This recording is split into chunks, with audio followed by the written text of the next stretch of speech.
Right. We're going to venture into Fontaine, which is our last major region that we haven't explored. I'm putting this off because I haven't wanted to finish the game, essentially. But now that we're getting into Nordcry, and I'm basically since Natlan started, I've just been keeping up. I haven't been doing new stuff.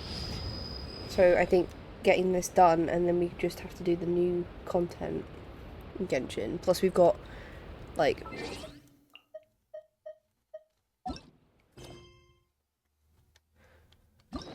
all these story quests to do if we run out of stuff to do on stream. But also I might take a little bit of a break from Genshin after this on stream. By a break I mean I'm going to be doing less of it, not none of it. But all of this stuff we can then do because we'll have unlocked everything, so we can start working through those in the interim once I'm caught up a little bit. I'm very ahead on Genshin videos for the YouTube at the moment, so we might, after this is done and we've done Durin's quest, I might step back until the next update because there's a lot of content coming in that, and then just do that content and then take another break and get some other games done this year. Right. But yes, I'm rambling. Fontaine.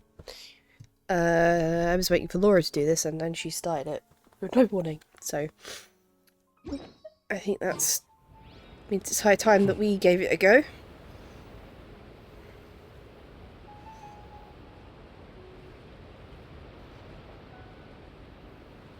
I believe there's a... Looks like there should be a boatage.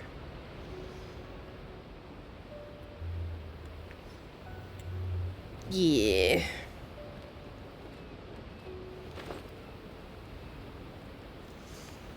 I'm doing a subathon this Sunday. It's Genshin themed. So even if you guys can come and just lend your eyes, I would appreciate.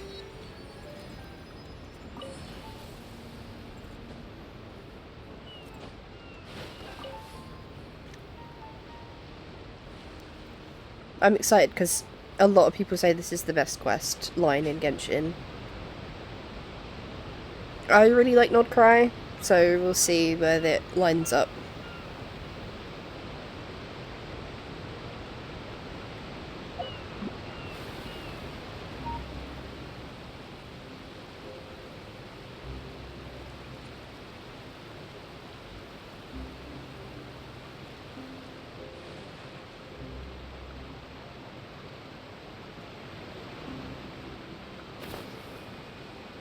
There we go.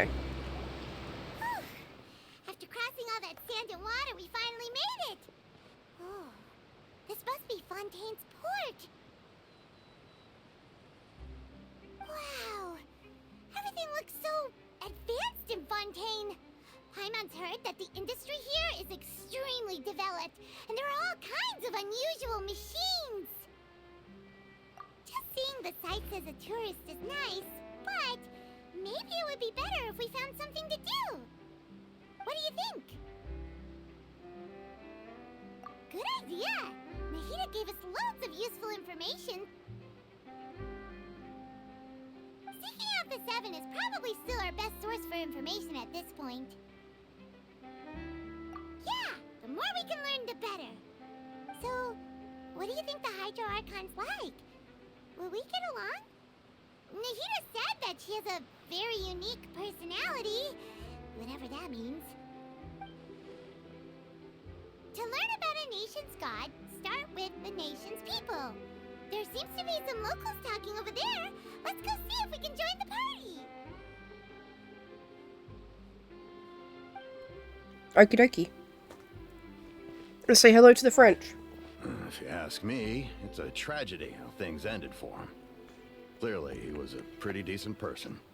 Yeah, I didn't expect that kind of ending for him. I thought he would at least fight on a little longer for his family. I was expecting a sudden plot twist, but it's a pity that it never happened. Still, his story is quite the tearjerker.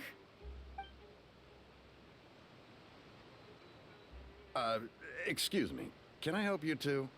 I couldn't help but notice you standing here listening. Hi.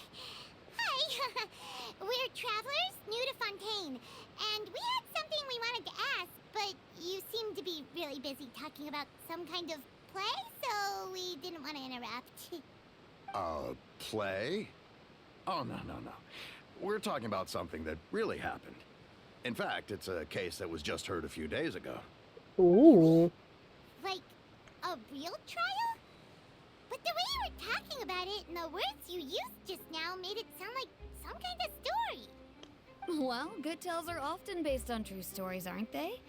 And what you see in reality may also be someone deliberately putting on an act while harboring ulterior motives. Whether something is true or not simply isn't that important. The main thing is whether the story being acted out on the stage is splendid enough. Oh, but it looks like you're not from around here.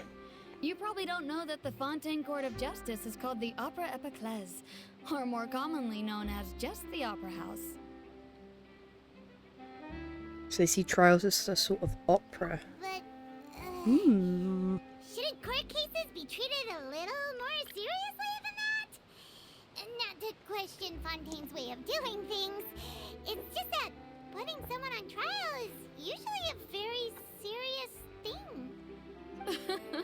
No worries.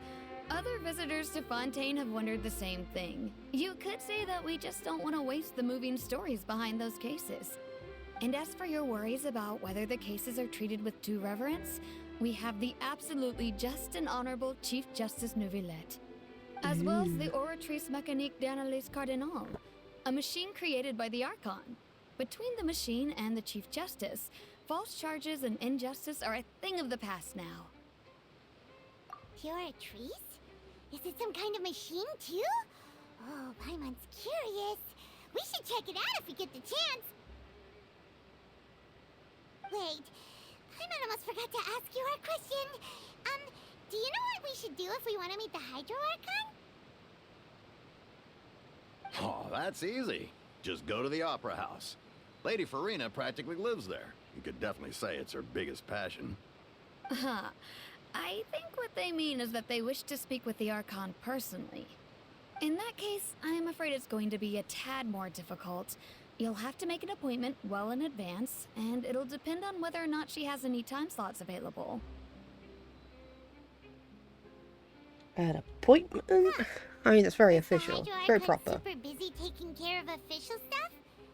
Wait, didn't you say that she's always at the Opera House? No. Lady Farina seldom takes an interest with the nation's affairs. The reason it's difficult to make an appointment is simply because she's incredibly popular. That's right. After all, she is the Archon. Though she may tend to get a little dramatic from time to time, people can't get enough of her. Huh. First time Paimon's ever heard of an Archon being described that way before. Wait! Paimon gets now! The Hydro Archon is kinda like a big celebrity here, right? Yeah, I suppose you could say that. Perhaps you could even say our mascot. Hang on. This is still Fontaine's Archon you're talking about. You should show some more respect. Yes, you're right. I guess I should at least try to be a little more respectful in front of visitors. Otherwise, I might get arrested and find myself face to face with Monsieur Neuvillette. Come on. Sure, there's a lot of laws here, but nobody's going to be arrested for saying something disrespectful about the Hydro Archon. Don't appear to revere her. Alright, I think we get it. Thank you! At least we now know that we can find the Hydro Archon at the Opera House. But who knows how long making an appointment will take? Guess we could have a look around the city in the meantime. Hey! What are you looking over there for? There's a girl over there. She's been standing alone for some time. Huh. Suspicious. Maybe something's the matter. She isn't going to jump into the water, is she? Maybe we better go check on her. Hi, stranger.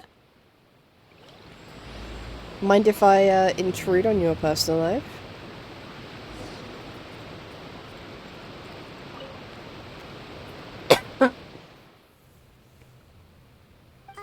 Hello there. Excuse me. Are you alright? Huh? Ah, I'm fine. Thanks. Oh, okay then. We just noticed that you seem to be worried about something. About many things, actually. But there's nothing I can do but just keep my troubles to myself. I was just reminiscing about a place my brother and I would play when we were kids. It was just atop that hill over there. See? Hmm. You're pointing at the sea. Wait, are you saying that you and your brother lived in the water? Maybe they're mermaids. No people call the waters around Fontaine a sea. It's actually just an inland lake that's filled with fresh water. And though Ah. I can still see that hill clearly in my memories, now it's been completely submerged. He would skip and jump, tossing sand in the wind. The sun shone brightly, and the air was filled with the scent of the sea. But now, the water is gradually swallowing our memories. It won't be long before it swallows us. It's quite dramatic. Sorry. Paimon doesn't really get what you mean.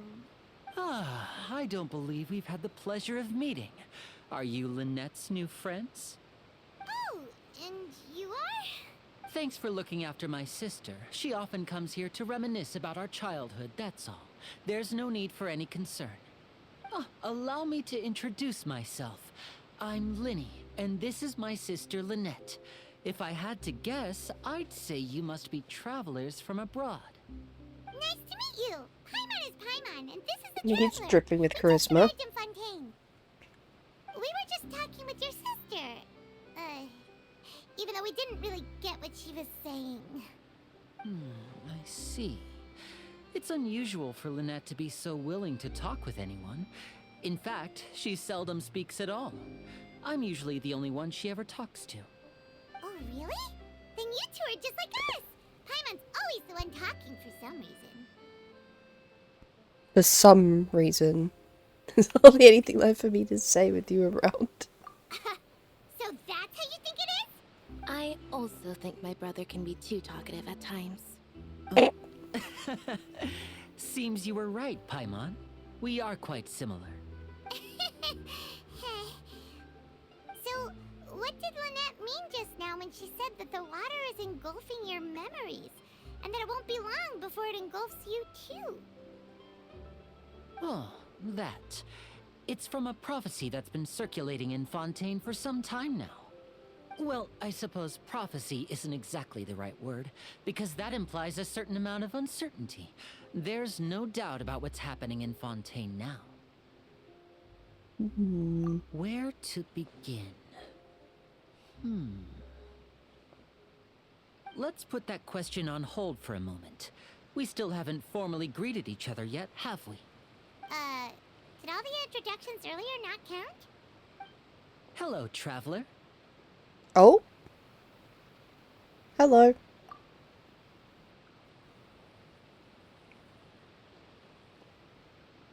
And hello, Paimon. Hey! Why didn't Paimon get a handshake? You're not poking fun at Paimon, are you?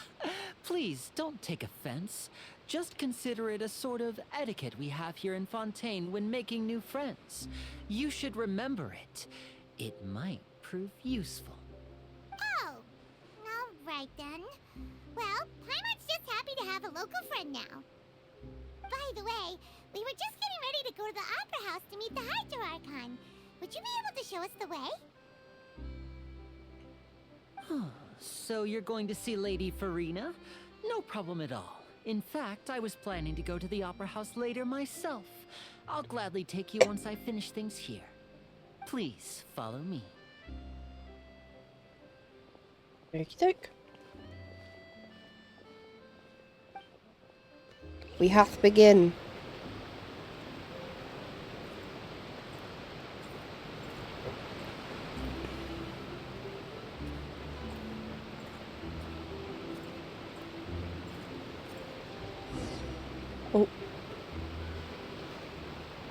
There we go. I don't have to follow. You said you were going to see Lady Farina? Well, it seems Lady Farina has come to see you. Okay.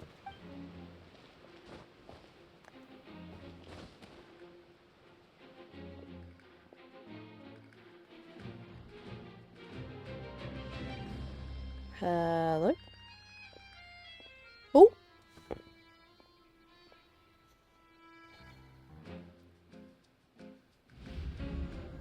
There she is.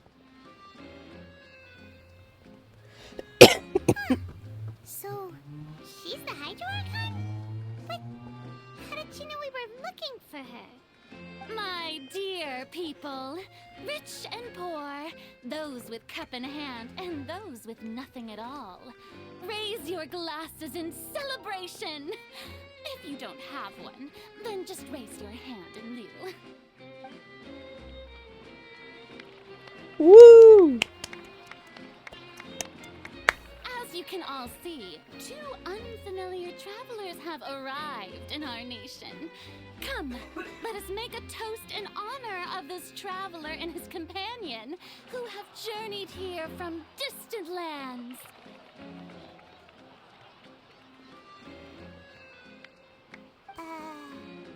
Is she talking about us?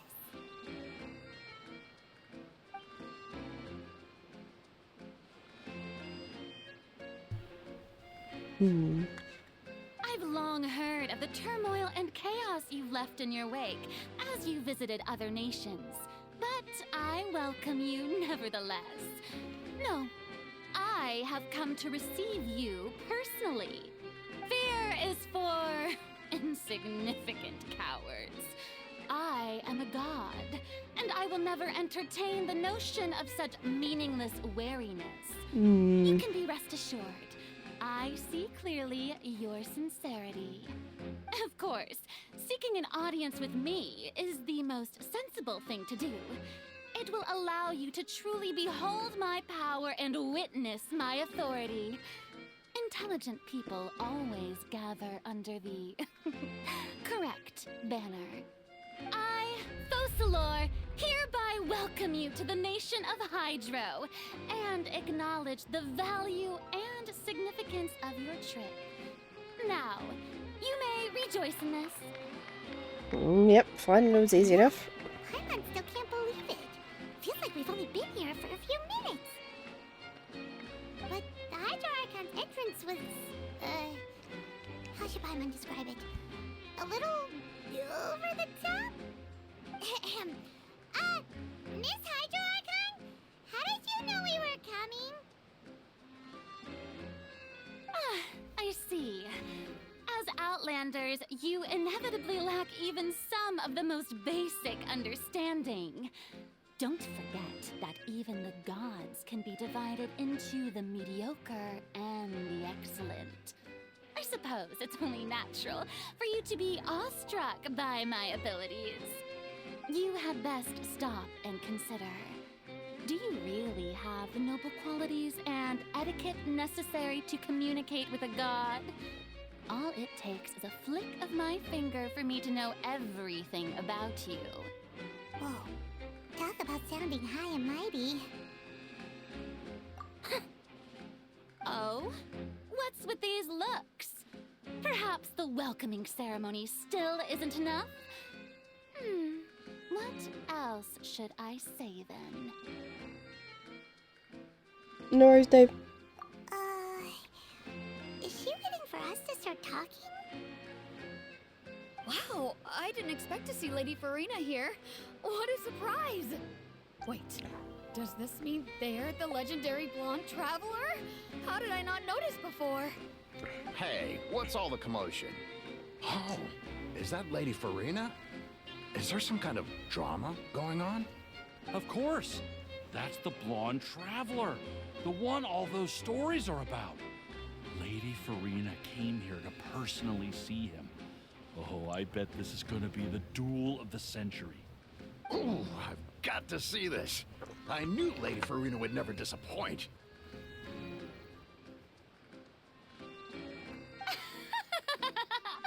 Yes, but don't get too excited now. My dear believers and spectators alike tend to get quite rowdy, and despite the noise, I've come to tolerate all their ruckus. Okay. You may consider this my reward to all of you. I have determined that there will be an epic duel between myself and this traveler from another land, just as you were hoping to see. Hmm. Now she wants to fight? Aren't we getting a little ahead of ourselves?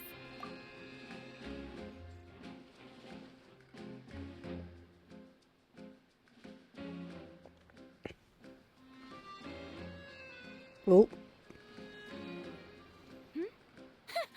Are you not afraid? Might I remind you that this is a duel against the divine? Yeah, we've done it before. What are you trying to do, traveler? Provoking a god in front of her people? Stand down, Clorend. I admire his bravery. Few have the courage to draw their sword against a god. Fight, fight, He is fight. obviously a true warrior. Unfortunately, people nowadays only crave to be thrilled, and a mere duel will not slake their thirst for excitement. Huh. Yeah, she's right. Just a duel wouldn't be all that interesting. On Araneus, criminals are always requesting duels to defend their honor. I'm getting a bit old, to tell the truth. You see. Then, as the god of justice, I shall face this traveler in another kind of duel. A duel in court! Whoa, all right. Now that'll be worth seeing. What the fuck is happening? Right. This is Fontaine, after all. It's such a grand opera house, it would be a pity not to use it. Why do you care so much about the crowd's reactions? Seems you've spent a little too much time in the opera house. Besides, how exactly do you plan to have a duel in court? You mean you're going to put us on trial? Oh, we have reason to put you on trial. It's obvious, isn't it? According to Fontaine law, no one is permitted to release any flying objects within Fontaine city limits during the first 3 days of each month. You are clearly guilty of violating this law, no? Oh, so that's what they've done wrong. That's our Lady Farina. No one knows the laws of Fontaine like she does. You call that obvious? What kind of law is that? Wait, flying object? You mean Paimon? Precisely! Now, if you two have no objections, then in the name of the Hydro Archon, I order your arrest. My apologies, Lady Farina. I don't mean to spoil the fun, but if you would allow me to interject, I don't think that Paimon here meets the definition of a flying object. You tell her, Linny! Finally someone who's not crazy. How could anyone call Paimon a flying object? Ah, great magician Linny, my beloved citizen. I'll permit you to object, but how exactly do you plan to prove your claim? As a magician who just rained on your parade, I naturally should shoulder the responsibility of saving the show. We object, can't you just take the offending object and have it destroyed? Preferably. So, with such an audience gathered here, allow me to perform a trick for everyone.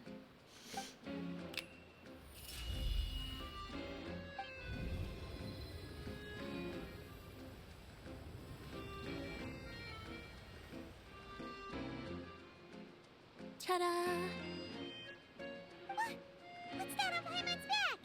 Hey, when did Linny do that? When he pats you on the back.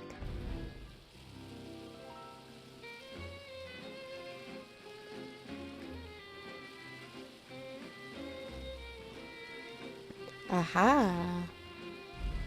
There. As you can all clearly see, Paimon should be classified as, well, something like a balloon. This rope has been in the traveler's hand all along. It was just that no one could see it before. Huh? You call that magic? You've got to be joking. I thought it was pretty good. Nice one. Huh. I'm not sure what to think. Ooh. It seems Lady Farina's charges no longer hold water.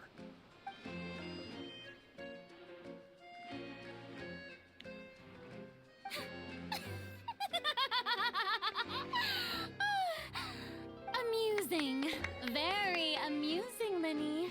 Just the sort of unexpected twist that I enjoy. With you here, today's performance can finally be called complete. Performance? You see all this as a performance? In which case, consider the matter of your trial resolved. The god of justice will not bring charges against an innocent person. But when there are valid grounds, I will not only judge travelers from abroad, but even the gods of other lands. I look forward to seeing your upcoming performance at the Opera House, Mr. Linny and Miss Lynette. That's enough for now. Toodaloo!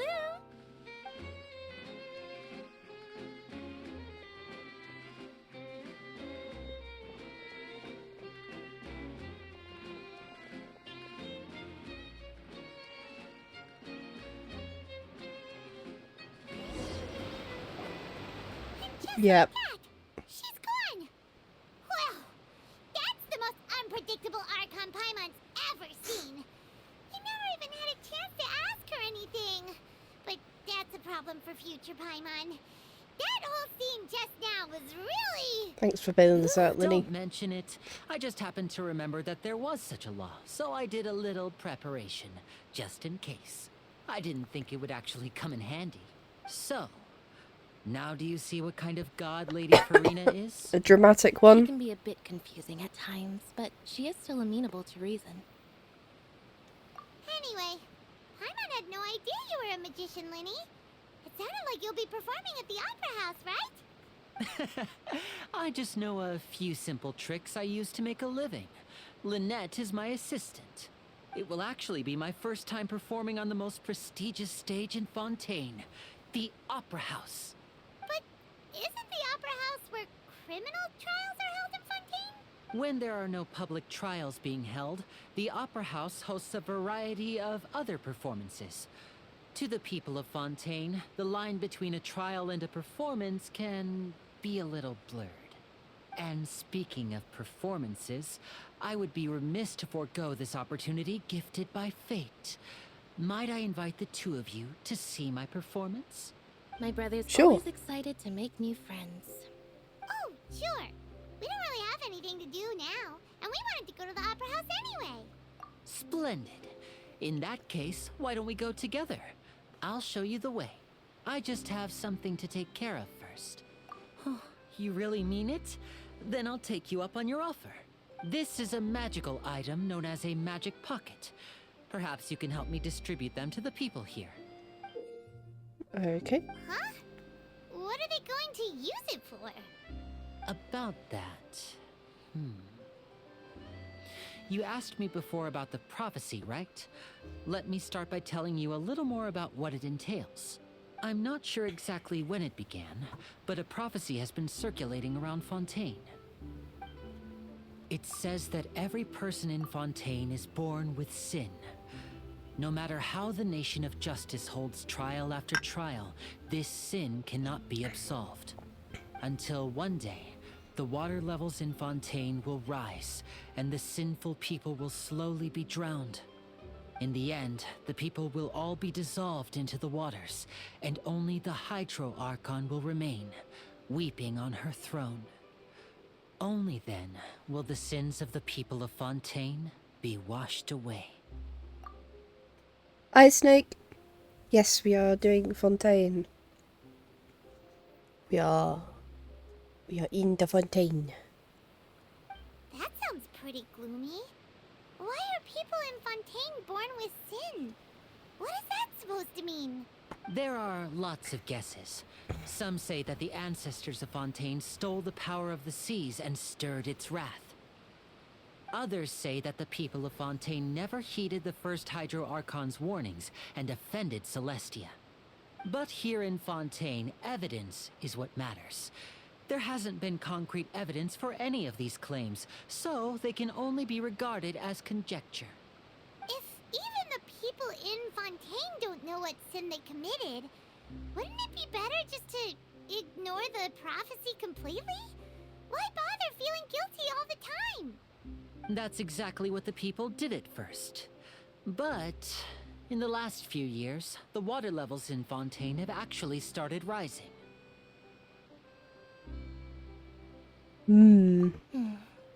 Many places have already been completely submerged, and now lie beneath the sea. Many people carry on with their lives as before and shrug it off as a natural phenomenon. But my family and I think that the people of Fontaine shouldn't ignore the possibility, which would end up sentencing them to death. We hope that at least the people who reside near the waterfront can move away before it's too late. So, we've started distributing magic pockets to them. As a magical item, these magic pockets have astonishing capacity. I'm sure they will come in handy when people are moving their belongings. It's like a bag of holding. Oh, Paimon gets it! It's like preparing for a rainy day! But this is more than a bit of rain. Perhaps only absolute power could ever contend with such a catastrophe. But who knows? We're just tiny specks in the grand scheme of things. Now, if you'd like to help, then please give these magic pockets to anyone nearby. Be sure to convince them to take it, regardless of what they say. Okie dokie. Who wants a magical bag stuff? What's this? So you also believe in the prophecy. Keep it. I won't have any use for it. What? You mean you don't believe in the prophecy? No, I believe in the prophecy. But I also believe in another story. The story says that people once lived in the ocean. They were one with the ocean and couldn't live apart from it. But as time wore on, people desired to live on land and developed blood vessels, encapsulating the sea within their bodies. Thus could people set foot on land. Interesting. So, if you ask me, when the water rises and takes us all, it'll be like we're going home. Oh, we hadn't heard that one before. But people can't live underwater. They'll die. You should probably still take it.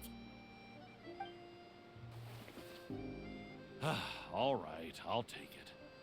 I guess I just feel that being dissolved into the water doesn't necessarily mean death.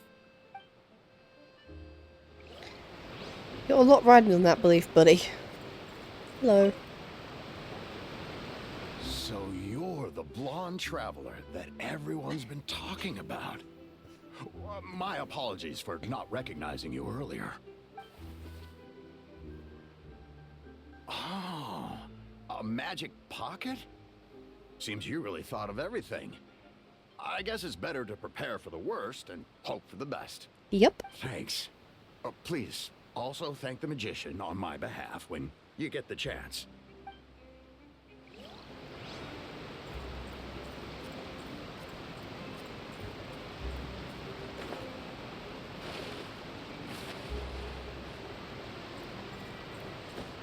La la la la la la. Hello. Huh?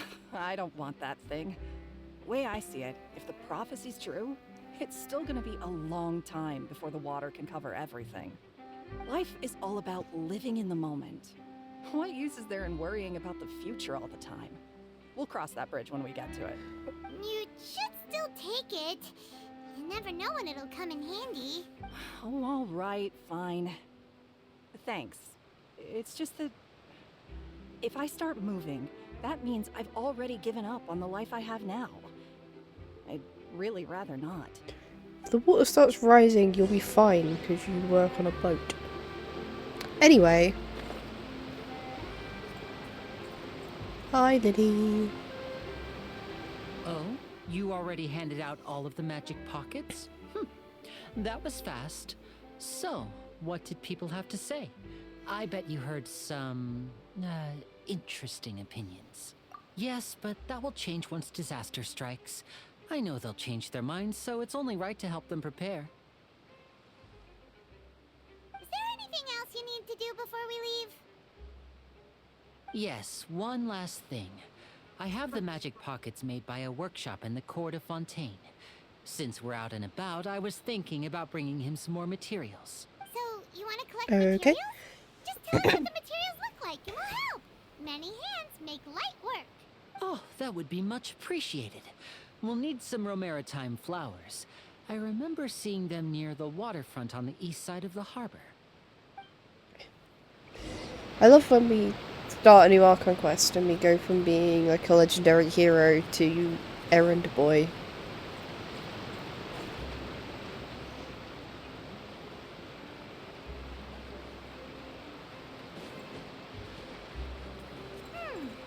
It seems we have to use Hydro to collect Romaritime flowers.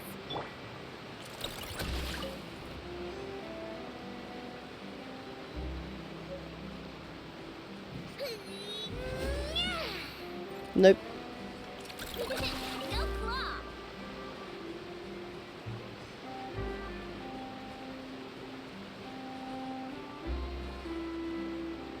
Good luck. There we go.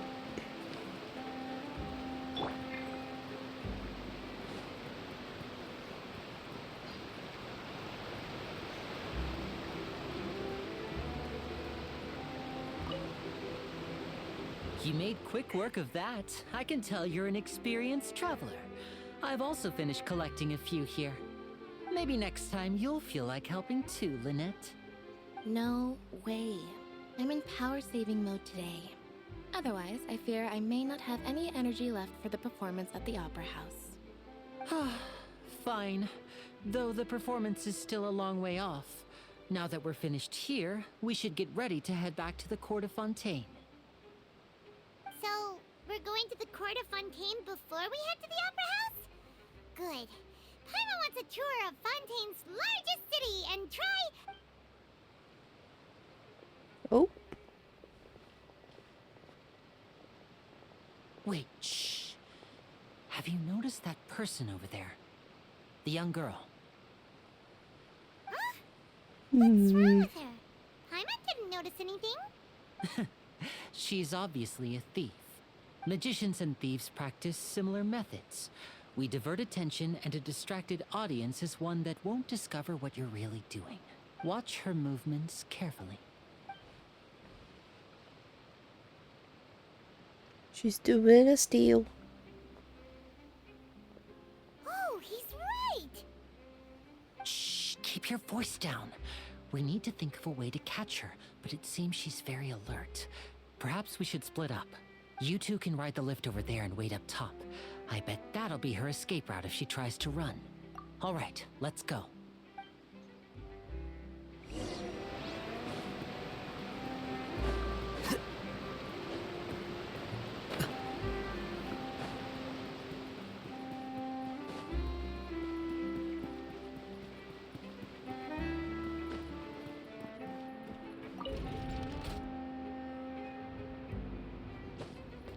Elevate. Elevate. Does whatever an elevator does. Do we go up and down? Yes, we do. It's an elevate door. I don't know. It's taking ages. Come on, game.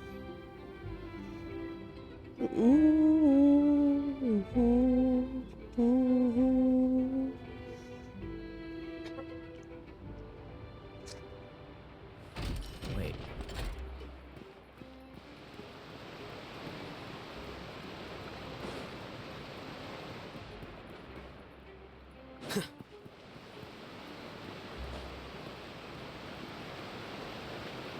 Right there. This is the spot where Linny wanted us to wait. Isn't that her? Oh no! Did she notice us? She started running the other direction! What should we do? Should we chase her?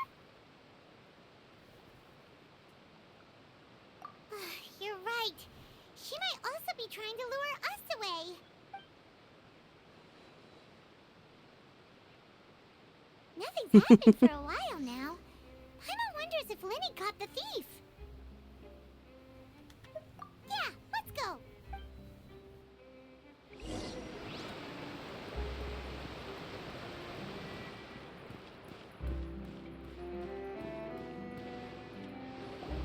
Are you sure that's all she took?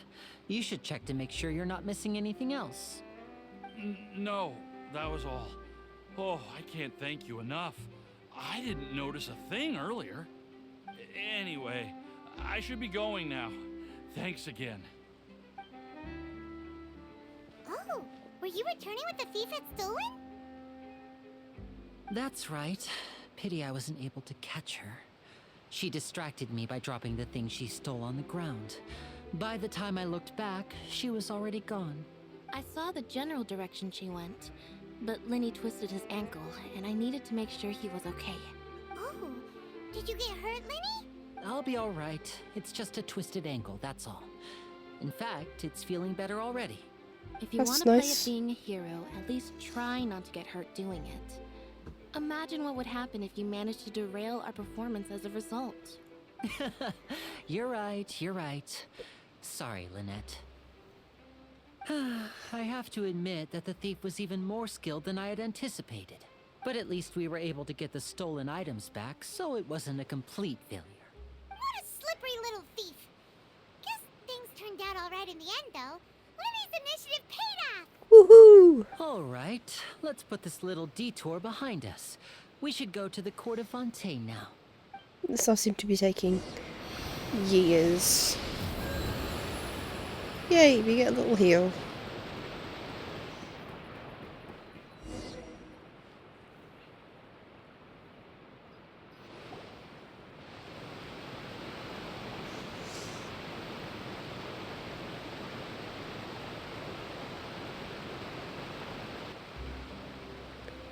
So, we ride this thing to go into the city? What an ingenious way to get around. People in Fontaine really know how to use water. This is an aquabus. It allows people to travel between several key locations around Fontaine.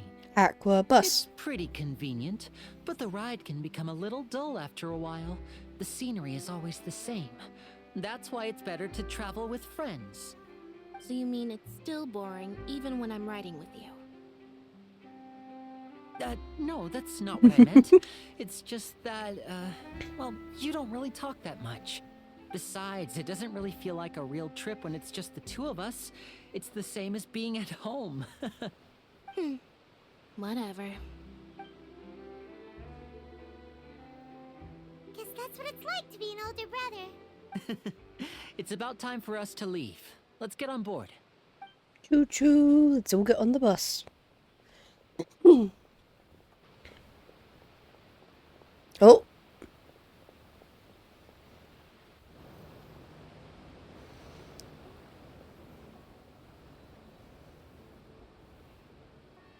Huh? What? Traveler! Paimon! Charlotte! Hello. Oh, I never guessed I'd bump into you while riding the aquabus. In the story of my life, this is big news. What are you doing in Fontaine? I didn't hear anything about you paying us a visit. Yeah, it's quite the coincidence. But as travelers, we're always on the move. It's not surprising that nobody knew we were coming. Though we still have no idea how the Hydro Archon knew about us. Oh, let Paimon introduce you to our new friends. Oh, no need for introductions, Paimon. I would recognize the great magician Lenny and his assistant Lynette anywhere. I wouldn't be much of a reporter if I didn't know who they were. It's a pleasure to meet you. I'm Charlotte, a reporter for the Steambird. Nice to meet you. From the Steambird, huh? We've often relied on your paper to promote our performances. It's an honor to meet you. Now that Aww. everyone knows each other, Fontaine suddenly doesn't feel like such an unfamiliar place. So, what have you been up to lately, Charlotte? Any big news? News. Not too much. When there isn't any breaking news, I mainly cover the trials at the Opera House. You can still manage to keep readers' attention as long as you tell things from a clever enough angle, even if it's the same old topics. For example, reporting on how a scammer once deceived vulnerable girls into relationships, or how a financial criminal was once so poor that they ate a single piece of bread for 5 days. Ah, you're right. Seems you know me pretty well. What I'm really after is exclusive, sensational news pieces that could shake the country. These smaller stories are a waste of my talents. Oh, I just remembered. I've been following a case lately. Well, a series of cases, actually. You mean the serial disappearances of young women case? That's right! These stories are the talk of the town right now, and it's probably the most mysterious case we've ever seen.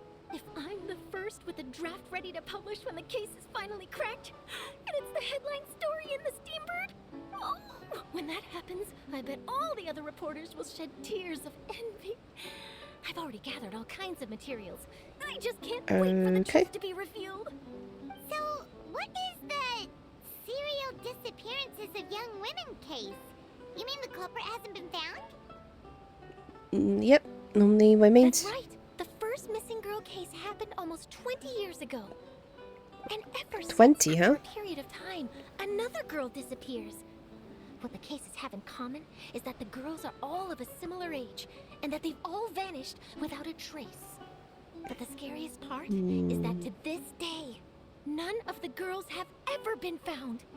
Many suspects have been arrested over the years in connection with this case, but shortly after each arrest, another disappearance would always happen.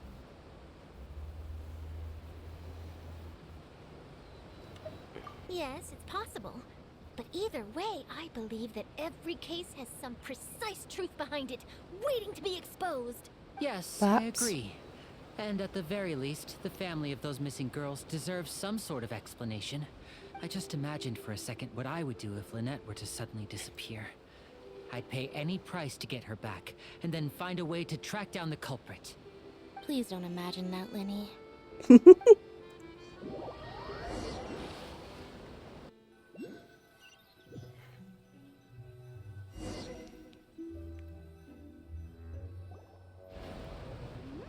Hey, we're almost there! Look!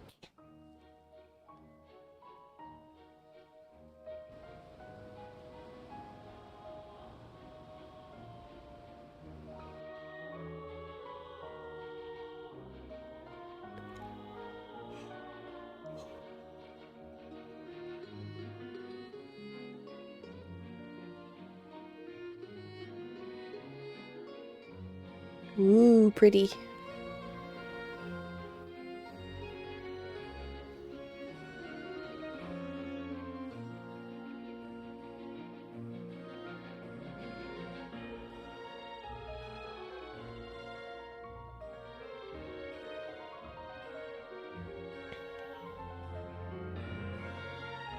It's all very French.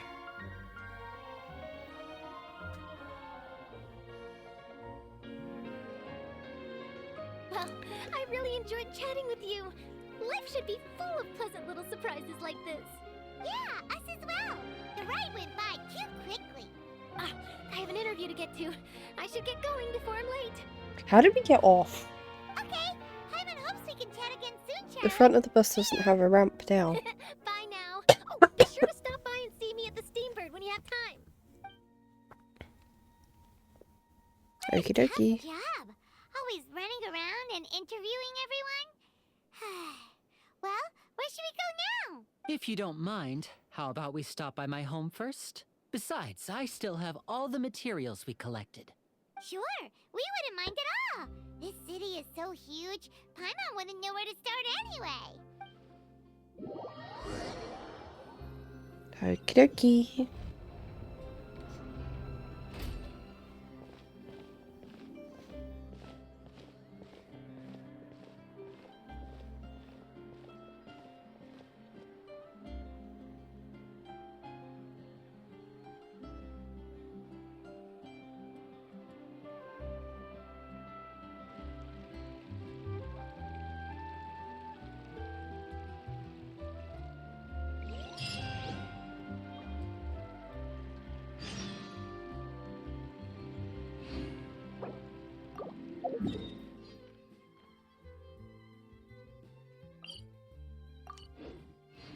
get to the statue?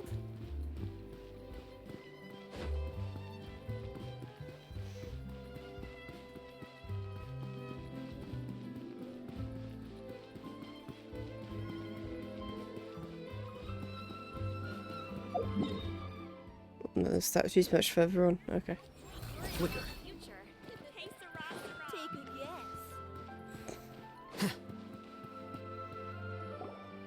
This is our current abode. Ah, Fremine, you're home. Where did everyone else go?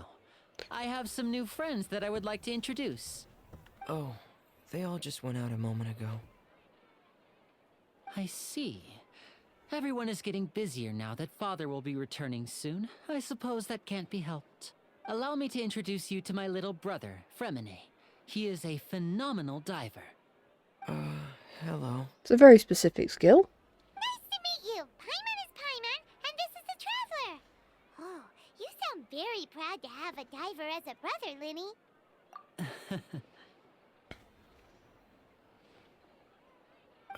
Linny, could you come here for a moment? What is it, Fremine? Do you have something to tell me? You go ahead. I don't want to intrude.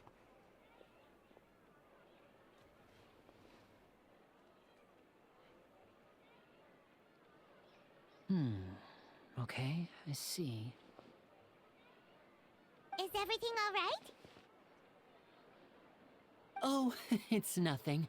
We were just discussing a little housework. Sorry for the interruption. Oh, before I forget, the Traveler and I collected more materials to make magic pockets. Were you able to get any, Fremine? Yes, I went diving and gathered lots of materials. I was about to give them to you.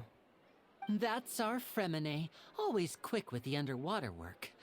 All right, I'll take these to the workshop.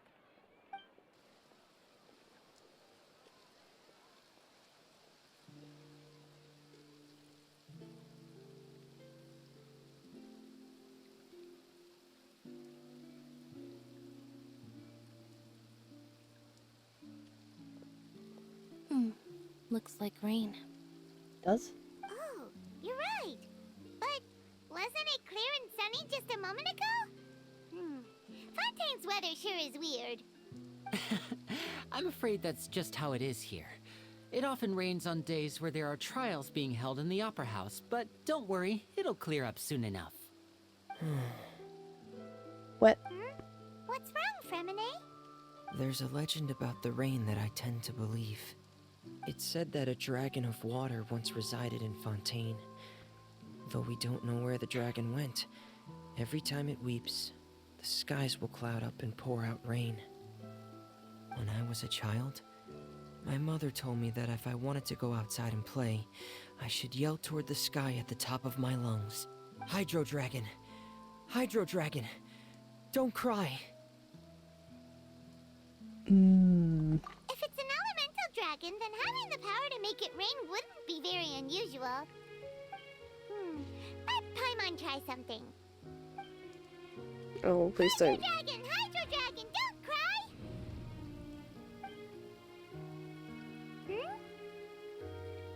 No, it's still crying. Doesn't seem to be of any use. It is just a legend after all. You know, you might be a more popular magician if you understood the concept of romanticism. Or could at least play along. Sorry. It might be because we've never met the Hydro Dragon. Perhaps it can't be comforted by the words of strangers. Perhaps.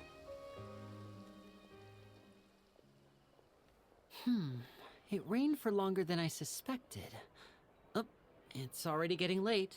Was there something you needed to do, Linny? Yeah, some preparations for the show at the Opera House. I need to find a way to catch the last aqua bus of the day. On the day of the performance, just ride the aqua bus to the island of Araneus. I'll have Lynette meet you at the fountain in front of the Opera House. Sounds good. Oh, are you leaving now? What is it, Fremine? I'm in a hurry. Oh, I get it. You feel nervous delivering the materials for the magic pockets, is that it?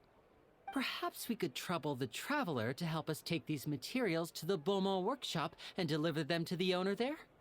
I'm afraid Okay. that Fremine can be quite introverted, and the boss there tends to be pretty talkative. Fremine has always been a little afraid of her.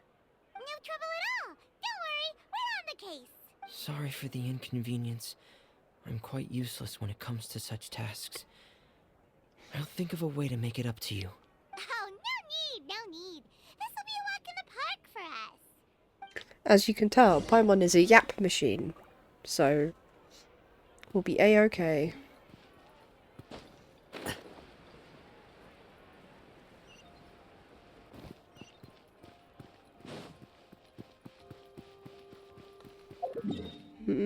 Statue is very much in the up.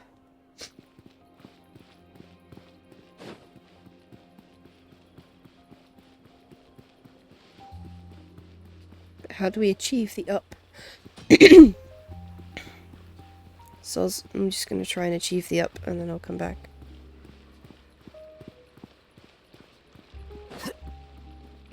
God, this place is massive. Oh, there's a teleport. Boop!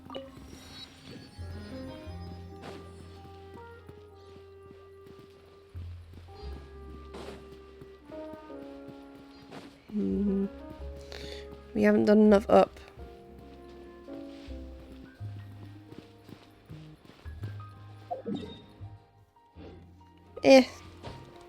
I'm sure we'll get there.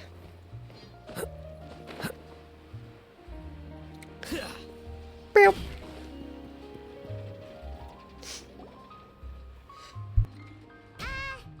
Hello? Is there anyone here? Oh, hello there. New customers? Looking to buy, or do you need something made? Or perhaps you're just looking for a chat with me. Oh no, we're just here to deliver some materials. Here they are. They're for making... what were they called again? Ah, these must be for magic pockets. I could tell right away. I've already made several orders worth now. No need. They've already prepaid several batches worth.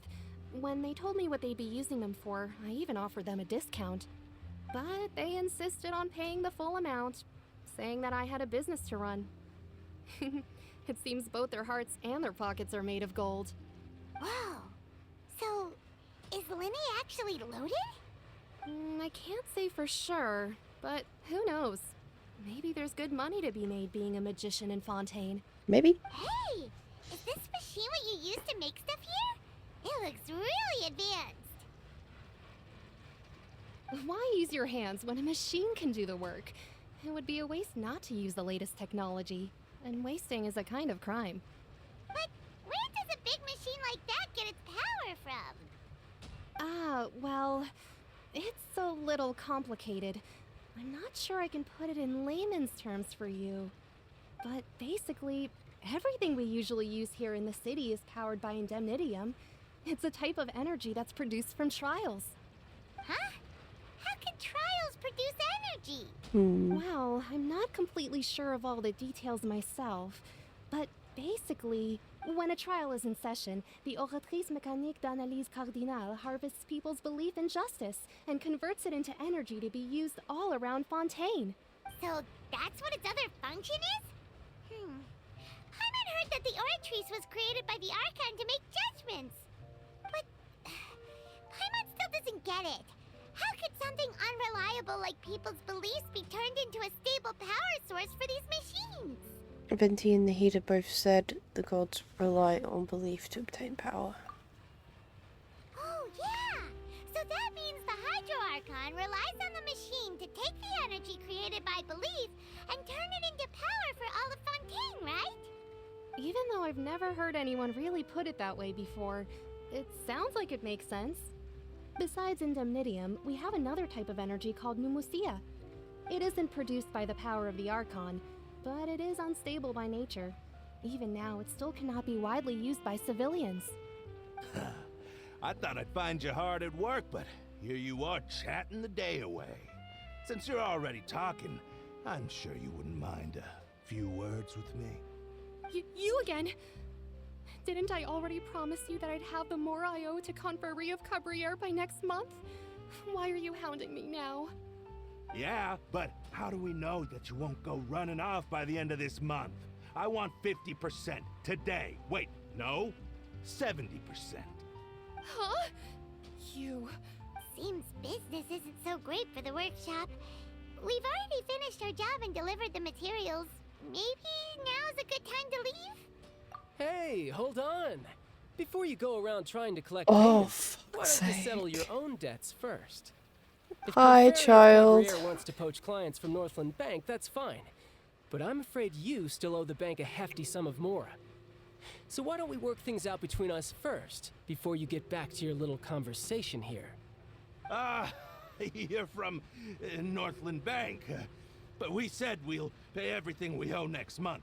Why are you hounding me now? Traveler, Paimon!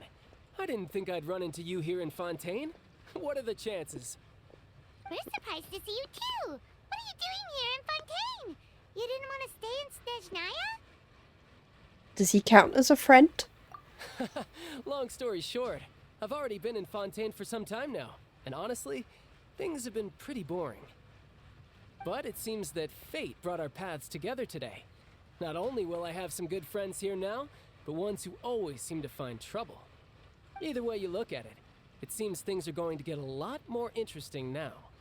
Pretty sure we'd want to avoid anything that you'd find interesting. Besides, our trip here has gone pretty well so far. Right, Traveler?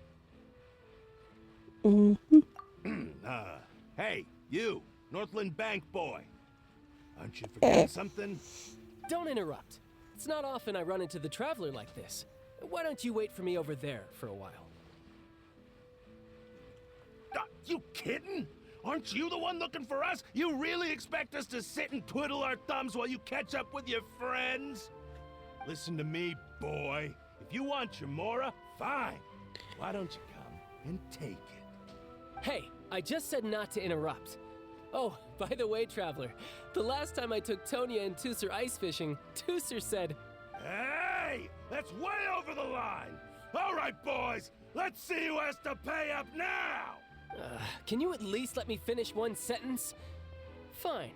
Though the bank told me not to get rough with our clients. You're the ones who started it. This is an act of self-defense.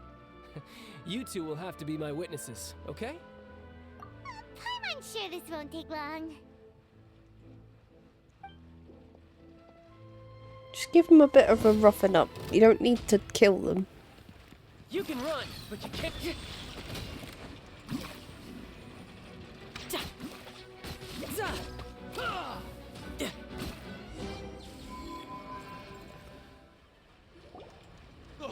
What's your deal, Brad? How are you so strong if you're just a staffer from Snezhnaya's Northland Bank? Wait, don't tell me you're... Oh, now you notice. It's a little late, don't you think? Just make sure you understand that you don't mess with Northland Bank. Got it?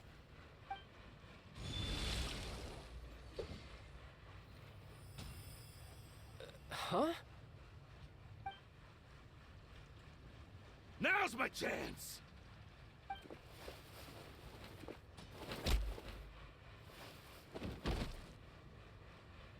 Huh. That was weird. I'm not sure. It's as if I suddenly lost control of my hydro powers when I needed them. Maybe there's something wrong with my vision? Strange. How could that happen? First time Paimon's ever heard of someone losing control of their vision. Never mind. It doesn't matter. If I want to stay sharp, I shouldn't be relying too much on my vision anyway. Besides, I always have my delusion in case I need it. Alright, I'm sorry. Don't need to pee. I'll be back soon. Like, 30 seconds.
child. I don't see its work for Northland Bank. Well, I guess it's because I've been in a bad mood lately. Huh? What kind of reason is that? Wait, since when do you feel down about anything? I don't know. Maybe I still have a lot to learn about myself. Maybe. But recently, there seems to be some sort of restless power stirring inside of me. And I don't know why, but every now and then I feel like I'm in a terrible mood. Maybe you losing control of your vision just now is connected with that power you're feeling inside. That is a possibility. Any idea where it came from? I can't remember if I ever mentioned it before, but when I was 14, I fell into some unknown abyss. It was during that time I learned nearly all of my abilities. The one who took me under her wing and taught me was named Skirk. She was always quiet and very mysterious. Nobody knew where she came from or what she had been through, and she was always very strict when teaching me combat techniques. One time, I asked her why she was willing to take me on as an apprentice. From what I could make of her answer, it was because I had awakened it, and traces of it remained on me. She said that all my combat training would be useful in the future. But what is it? What did you awaken? She never explained that, but my guess is that it's related to a dream I saw when I had just fallen into that abyss. In my dream, I was in the deepest depths of the sea, and the boundless seabed was all around me. But in front of me appeared a whale that was so massive, I felt like I couldn't breathe. A whale? Oh, that sounds familiar! When we fought against you before, you summoned a huge whale that seemed to leap at us. Is that the one? That's just an abstract form of a whale that I create using my elemental powers. It takes that shape because the scene I dreamt of the whale has always been stuck in my mind. I'll never forget it. So you used the whale as inspiration for one of your moves? Huh. Seems a little twisted to Paimon. So why don't you just go ask your master? Maybe she knows the answer. You make it sound so easy. Ever since the incident I experienced there, I've never stopped searching for Master Skirk and that unknown abyss. But it's been years now, and I've still found nothing. There isn't even a trace of the place where I remember falling into the abyss. Oh, it sounds like some kind of ghost story. Yeah, I'm out of leads at this point, but there's nothing more I can do. It seems that strange encounters in this world tend to be elusive like that. Oh, seems the time really flies when I'm talking with you. I just remembered I have somewhere else I need to be, so I should get going. What? More work for the Northland Bank? No, it's more of a personal appointment. Lately, I've been sparring with some of Fontaine's official champion duelists whenever I'm feeling bored. Okay. Official champion duelists? You mean it's their job to duel? Yep, in Fontaine, before a criminal goes to court, they're given one chance to defend their honor by requesting a duel with an official champion duelist. The champion duelists are all-powerful fighters selected from among the nation's best. And the duel itself is a no-holds-barred fight with no specified stopping point. So engaging in such a duel is regarded as a symbol of defending your honor. If a criminal manages to win the duel, they'll be acquitted. But if they lose, they'll have no choice but to stand trial. And the worst-case scenario is that you're simply killed in the duel. Though it's rumored that Fontaine has a death penalty, from what I can tell, no one has ever been officially sentenced to death. So really, the only people who opt to duel are those who have suffered a grave injustice in being accused, or those who greatly value their honor. Otherwise, why gamble with your life? So, do many people actually get out of their trials by winning the duel? Apparently, it's exceedingly rare for anyone to actually win. Fontaine probably enacted this system as a way to show that the nation respects the honor of its citizens. Besides, none of the champion duelists are to be trifled with, which is exactly why I was itching to face them as soon as I got to Fontaine. Bloody child, oh, I know, right? God. Apparently the one I'm meeting today, Clorend, is the strongest of the champion duelists. I had been asking her for some time before she finally agreed to face me today. Well, that's for ya? Paimon feels like we heard that name somewhere before. Oh, before I forget, I want you to have this. Okay, what are you giving us? Huh? Your vision? You're seriously just giving it away? I'm just worried that it could become uncontrollable again. I'd be pretty upset if it got in the way of my duel, so I think I'll be better off without it for now. Besides, I just need you to hold on to it for a short while. I'll come retrieve it when I have some time later. Okay. You just want an excuse to come talk to us again, don't you? Whatever gave you that idea? I'll be in touch later. Off you go. That sneaky guy. He said he's been feeling down lately, but he seemed the same as ever to Paimon. Well, seems we don't have much to do for now. We might as well walk around and see the city before Lenny's performance.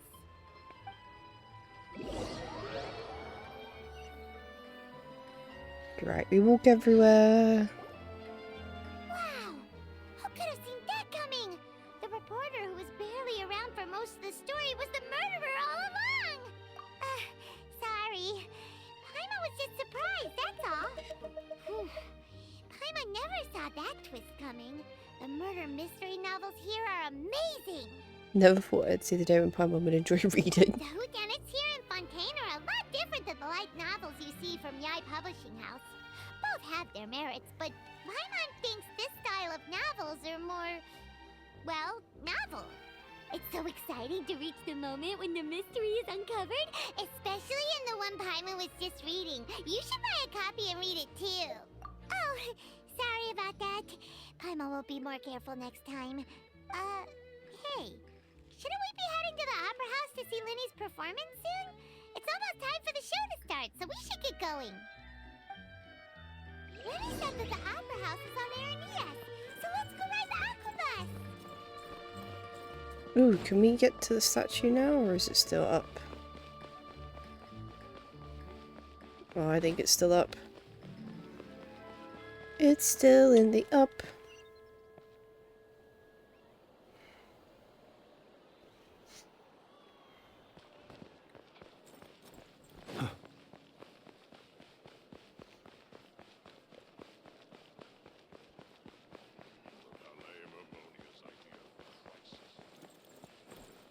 Hello, hello.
Mm-hmm.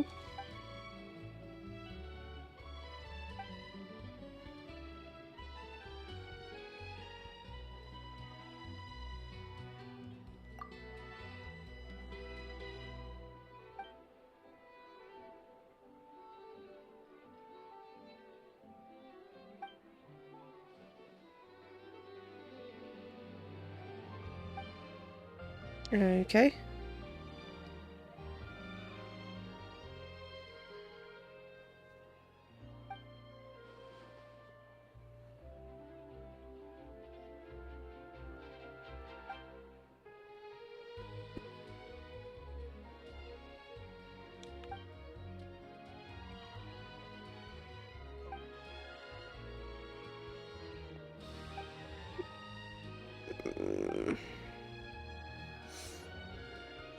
Hi, Spucky. Okay.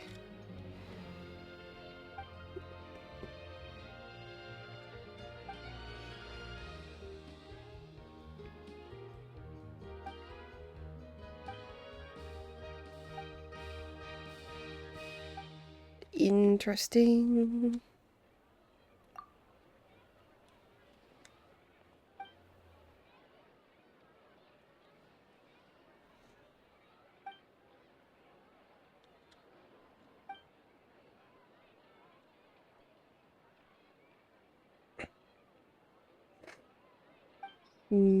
Yeah, going to prison isn't the greatest way to escape it.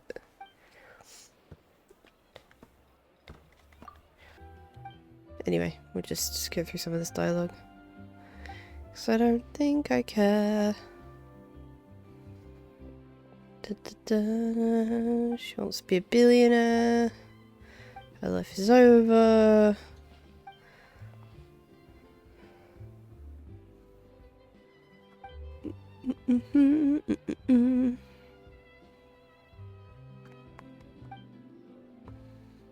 Okay.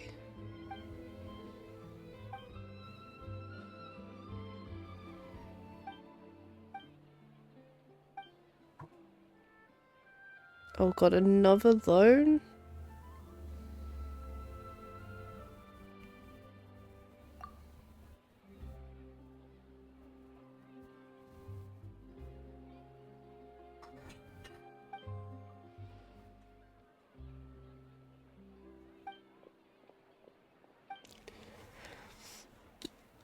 Yes.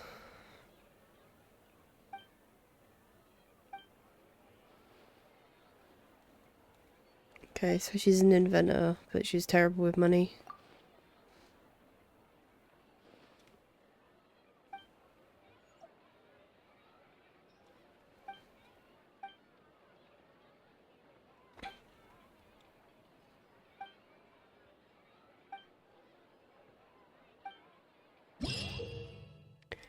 Okay, we've obtained a lens.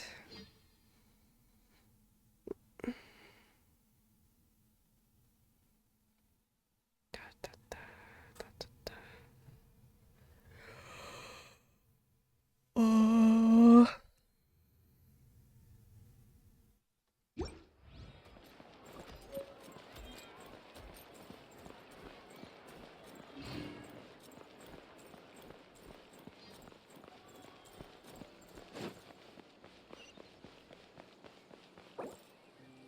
Ooh.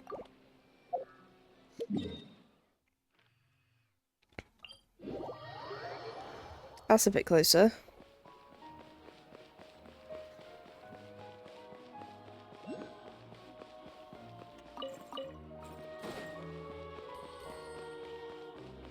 Yeah, I'm doing a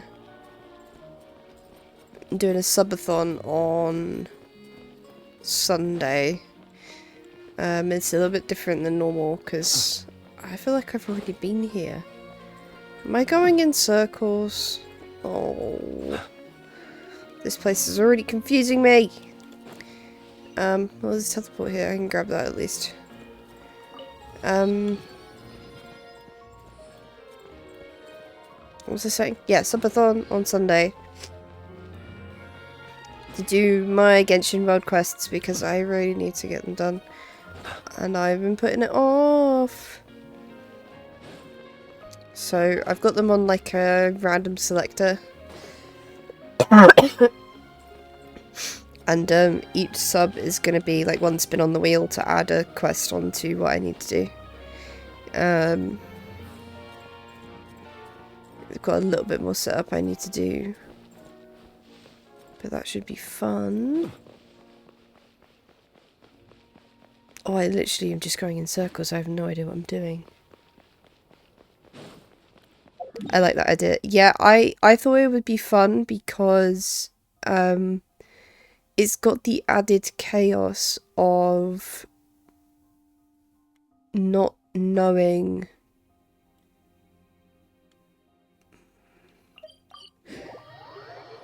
it's got the added chaos of not knowing whether or not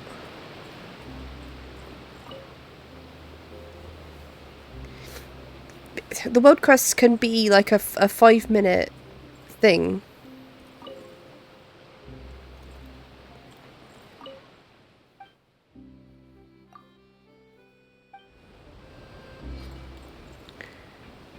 Could be a 5-minute deal, or it could be like a 4-hour deal. Yeah, they can be 2, 3, 4 hours. This boat tour will take you to the magnificent court of Fontaine, the most important city in our nation. Oh, I don't need this dialogue. I'll be your tour guide for this trip. Even though I'm not as reliable as Elfan from the Navia line, I'll still do my very best. And if you're dissatisfied with anything, feel free to let me know right away. Oh, wait a sec.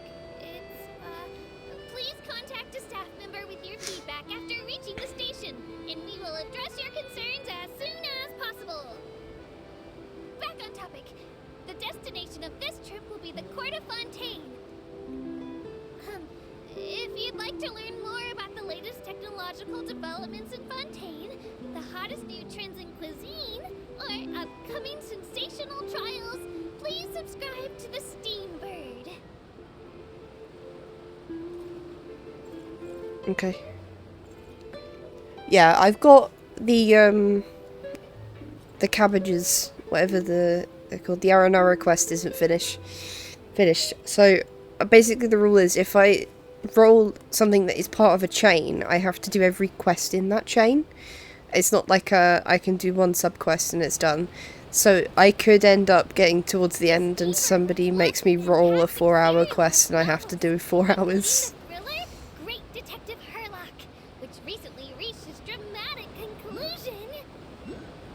Right at the very end, Herlock faces off against the real mastermind, revealed to be the assistant, Miss Jacoba, in a duel at the old site of Lilia Cruces Ordo. I couldn't stop my feelers from shaking. Oh no, did I spoil it for you? Yeah. Oops. Anyway, coming up ahead on your left-hand side is Miracy Village, the hometown of all Melusines, myself included. It's deep below the ground, just over there. Oh yeah, I'll definitely be starting early. I don't know if it will be like noon or maybe 2. I haven't decided because obviously it could be a very long stream. I do have stuff to do Monday. People tend to take this line. Maybe it's because humans don't really like deserts.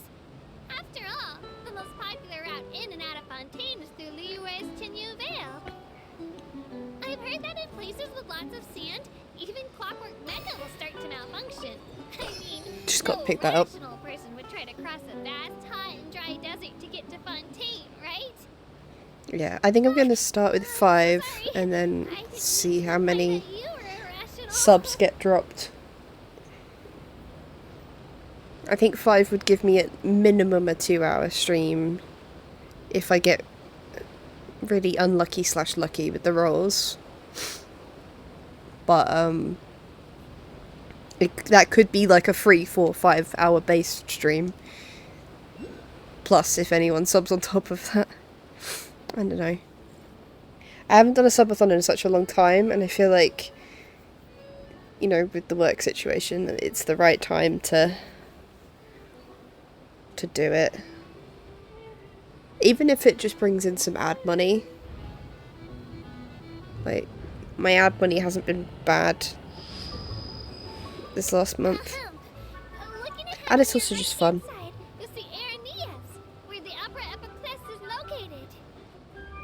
Yeah, we need to go over there. Tall structure? I once asked Elfan, what's that big old thing? She said, no clue. What's the use of learning the meaning of things? But anyway, Elfan is a super amazing and super friendly Melusine. If you have a chance, you really should take the Navia line and listen to her tour. Behind me is the destination of our tour, the magnificent Court of Fontaine. Please take all of your personal belongings with you when you disembark.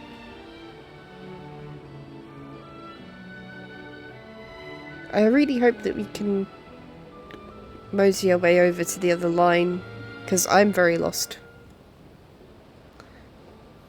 Yeah. I know, I was trying to think of something fun that I could do that isn't just doing my normal streams. I've been doing some crafty stuff as well. And I was just like, you know what? I've got a lot of world quests. I've got 35 world quests.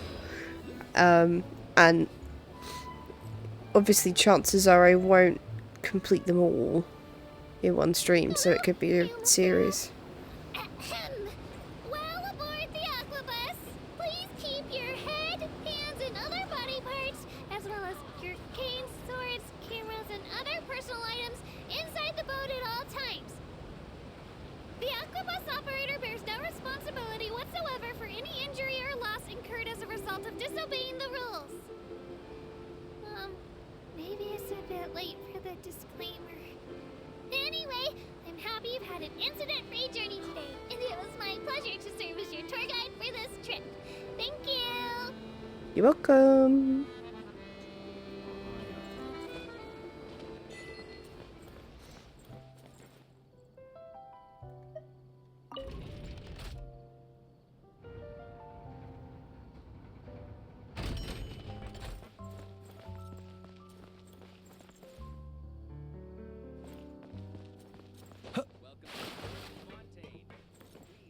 I think this is the right way.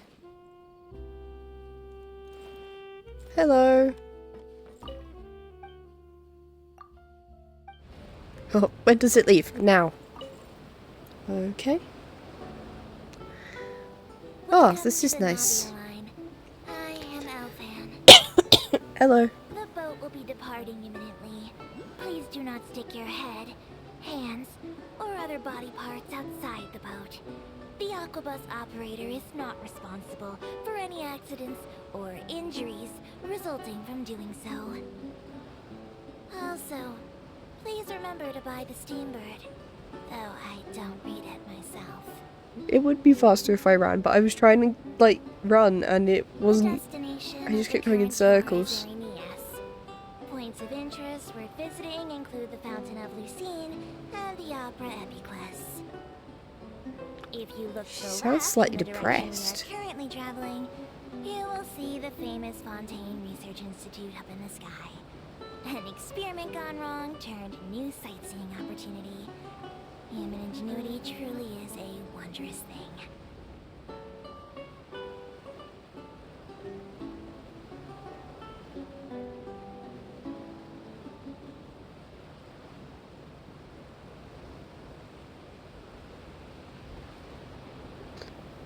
At least this way I know I'm going to the right place. And I just have to sit We are now here. approaching our final destination. There you go. Please be sure to bring all your personal belongings with you as you disembark. I need someone to hold my hand. Even though I will take any forgotten items to the lost and found, the paperwork is rather annoying, as Melusine hands are not suitable for grasping pens. Please be careful when disembarking. It has been my honor to be your tour guide this trip. Thank you.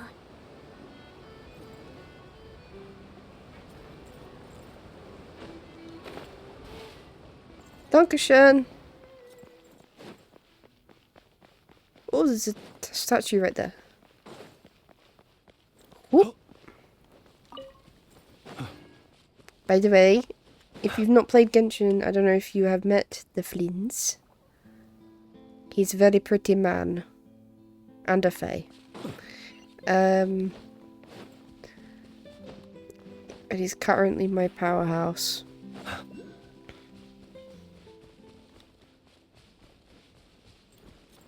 I'm just gonna let that jellyfish jelly around.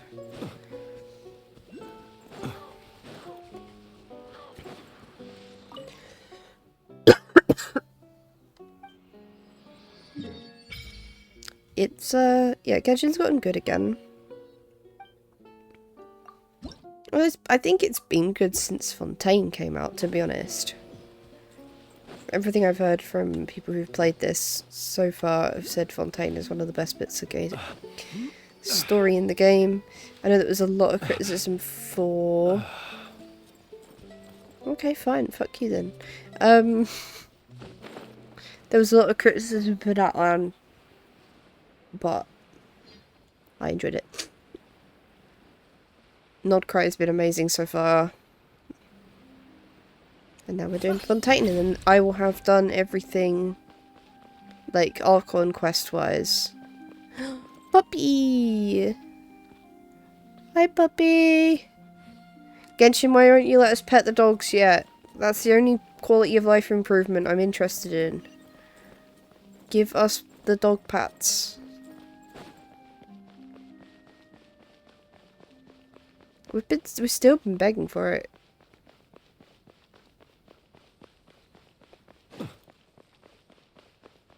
No worries, Bucky. Go and do what you need to do. Another teleport.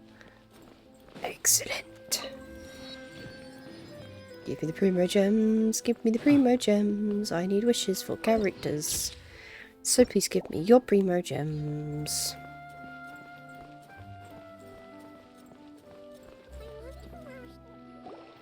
Whoa! Now this is fancy! The Opera at Eclairs. What a place to hold a performance! No wonder Linny and Lynette were looking forward to it. Huh. Looks like there's a lot of people standing around the fountain up ahead. Oh, Archon, please bless us with a bright and healthy child. We pray. I don't know why you always feel the need to ask so much. I'll be happy as long as our child is healthy and lives a peaceful life. I guess if they're our kid, then there's no doubt they'll turn out smart. Maybe this is one of the customs in Fontaine. There sure are a lot of couples here. Vache. Oh. What's wrong? Vache. Vache. The fuck? No, Paimon didn't say anything. Are you hearing things? Welcome to the Fountain of Lucine. All the water flowing through Fontaine converges here. Lynette! You scared Paimon! When did you get here? Lenny asked me to wait here for you, remember? You've been waiting a long time. We got very lost. What do you mean? There are a lot of people here right now. Hey, you're not trying to scare Paimon, are you? Yes. Besides, it's the middle of the day. It's not the time for eerie things. I see. I might be able to tell you something that could help explain the voice you heard. In fact, you might not be imagining things at all. I suspect that what you heard is a result of your hypersensitivity to the hydro element. Others in my family have had similar experiences. It's because of his sensitivity to the hydro element? But what would hearing a voice have to do with elemental power? When do you cry, Paimon? Wait, what? What does that have to do with anything? That's a very odd question, I will agree. Just answer me. When do you cry? When Paimon's really sad? Oh, and when Paimon's super happy. Oh, and also when Paimon's really, really scared. Then you should understand that tears contain your most intense emotions. Yes. Like I just mentioned, the Fountain of Lucine is where all the flowing water in Fontaine converges. Even the tears that fall to the ground will eventually gather here. So maybe what you heard was the intense emotion coming from someone's tears. It's an interesting explanation. So, what did the voice say? Huh. If you were hearing their emotions, then Paimon wonders what happened to them. Rather than worrying about them, we should worry about my brother first. Don't let that calm look of his fool you. He tends to get pretty nervous just before a performance. So chatting with Linny might help him relax a little before he goes on stage. Oh, right. That makes sense. Let's go in and see Linny. Explanation. It was, more of amusing, wasn't it?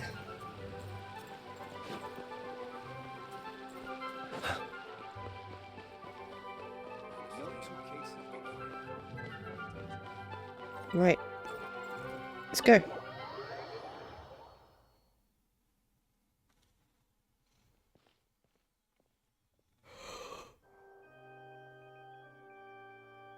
Traveler and Paimon, good to see you. I knew you two would come. Are you kidding? We wouldn't miss it for the to it. I can tell, judging by how early you've arrived. But you're actually right on time. The audience still hasn't started entering the venue yet, which means now is the perfect chance for us to take you to the best seats in the house. Wait just a moment, I'll fetch the tickets.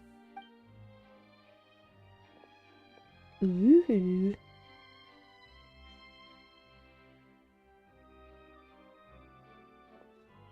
The Opera House has assigned seating, so you always have to make reservations. I've already reserved your seats, and here are your tickets. Thank you. Ooh, front row seats. Thanks, Linny.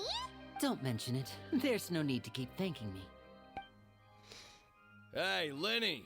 Could you come over here and take a look at this? Oh, I'll be right there. Seems there's an issue with the stage props over there. That's Cal, my assistant, calling me. I'll go lend him a hand. Yeah, we'll just go to our seats. You go ahead, Linny. See you on stage, buddy.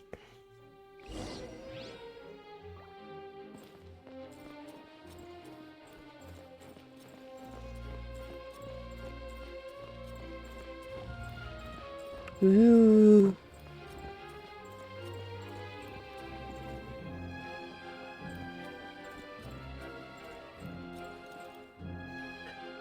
Ooh.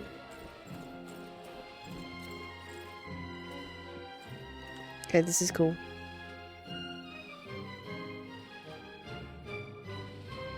Oh, these should be our seats. Come on, let's sit down. Paimon, sit down.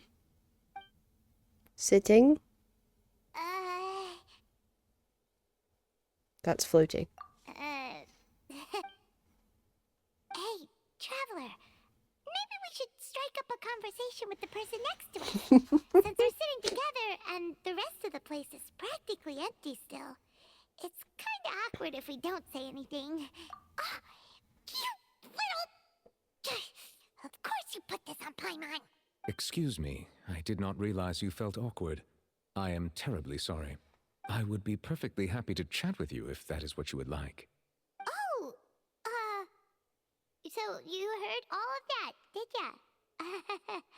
Boy, you sure have good ears. Paimon thought she was keeping her voice down.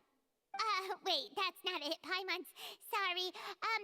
Paimon's the one who was being rude, talking under her breath like that. So let's talk, but, what should we talk about? This is getting even more awkward. God, I hate Paimon so much. This is still Karina's VA, like voice acting. Her new VA in the new stuff isn't quite so bad, but yeah, Paimon still sucks. The way he's sitting though is so sassy. Oh, Paimon's got it. You're also here early and sitting in the front. Are you a friend of Linny's too? A friend, you say? Hmm. Well, if Mr. Linney would like to be my friend, I would be more than happy to reciprocate. So you're Okay. not friends with Linny then? Oh, this is getting more awkward by the second. Paimon nearly forgot to make her introduction. Nice to meet you. Paimon is Paimon, and this is the Traveler. We just arrived in Fontaine.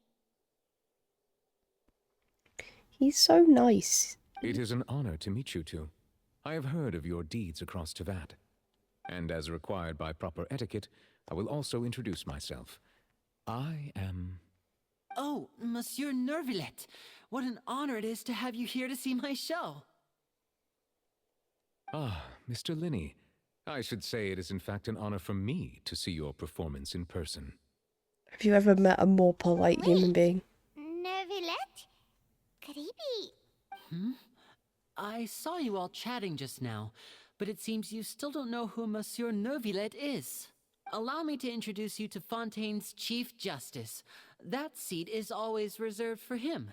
It wouldn't be too much to say that he's the symbol of justice and honesty here in Fontaine. Whoa! Sorry for being so rude just now. Paimon had no idea you were such an important person. No offense taken. Being Chief Justice is merely what I do for work. Nearly every person has their usual reserved seat, so I'm not so special, really. And by the way, I should probably let you know, even though I would prefer not to, there's someone sitting up there in the VIP seats that has been striking a pose for quite a while now. I believe she is trying to give you a most elegant and impressive first impression. So I think you should take notice of her sooner rather than later. Otherwise, she may become flustered. Hi, Farina. Huh? Oh, it's Farina, the Hydro Archon. Huh. She sure has a smug and satisfied look on her face. Guess she has no idea that you saw right through her act. Very good. That is for the best. No need to pay her any more attention. We may now enjoy the show. Huh? So is this what things are like between the Chief Justice and the Hydro Archon? All right, please wait just a moment longer. I've pretty much finished my preparations, and the performance will start as soon as the audience has made their way to their seats.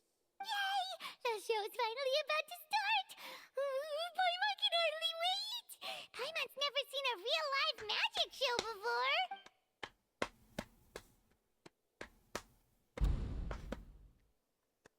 Clap, clap, clap, clap, clap. Ooh, they're dimming the lights! The show must be starting! Shush, Paimon. Sorry. Paimon will try to stay quiet. Can we just put a gag on her? Also, Paimon doesn't have a seat. Welcome, one and all, to the Opera Epiclese. I am the star of today's show, Linny. And over here is my sister, Lynette, who will be working as my wonderful assistant. Please, let's give her a warm welcome. Hello, everyone. I know she may seem to be a little sleepy right now, but that's just a sign that she's nervous. Whatever. Now, some of you may be thinking, two vision holders who can freely manipulate elemental powers performing magic is not true magic at all. So, I would like to take a moment to assure you that elemental powers will have nothing to do with what you will witness on the stage today.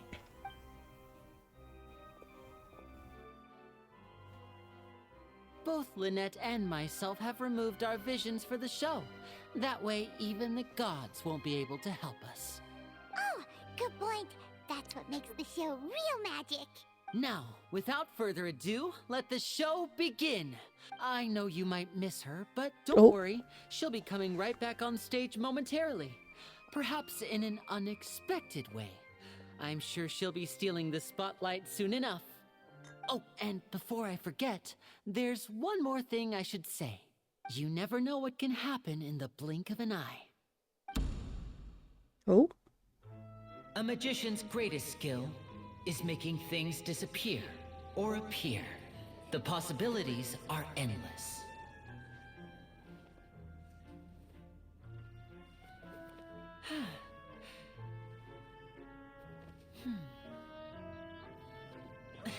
Oh? Huh?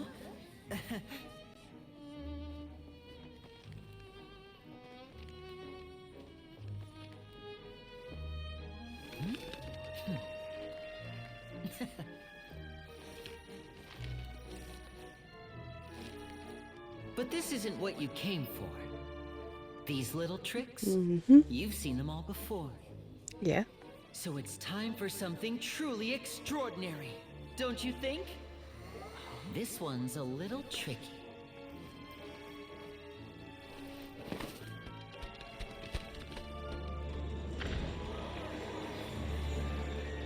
Using this water tank, I shall make my sister vanish completely, right before your very eyes.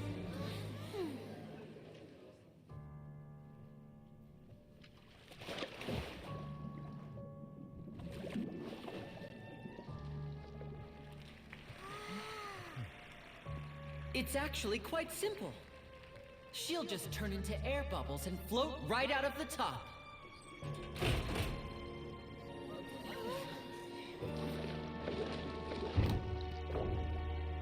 Oh no! I told them to check all the props carefully. With the lid on, even air can't escape. An amateur magician would be getting very nervous right around now. Luckily, it's me on stage, so let me show you what a true virtuoso can do.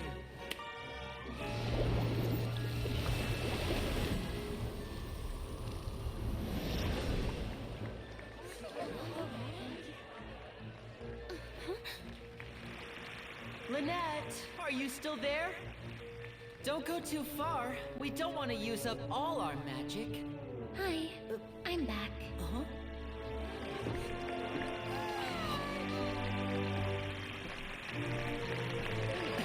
There she is.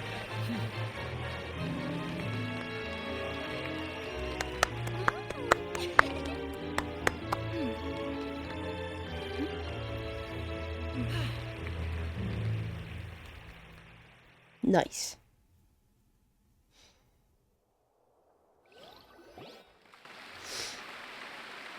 Whoa!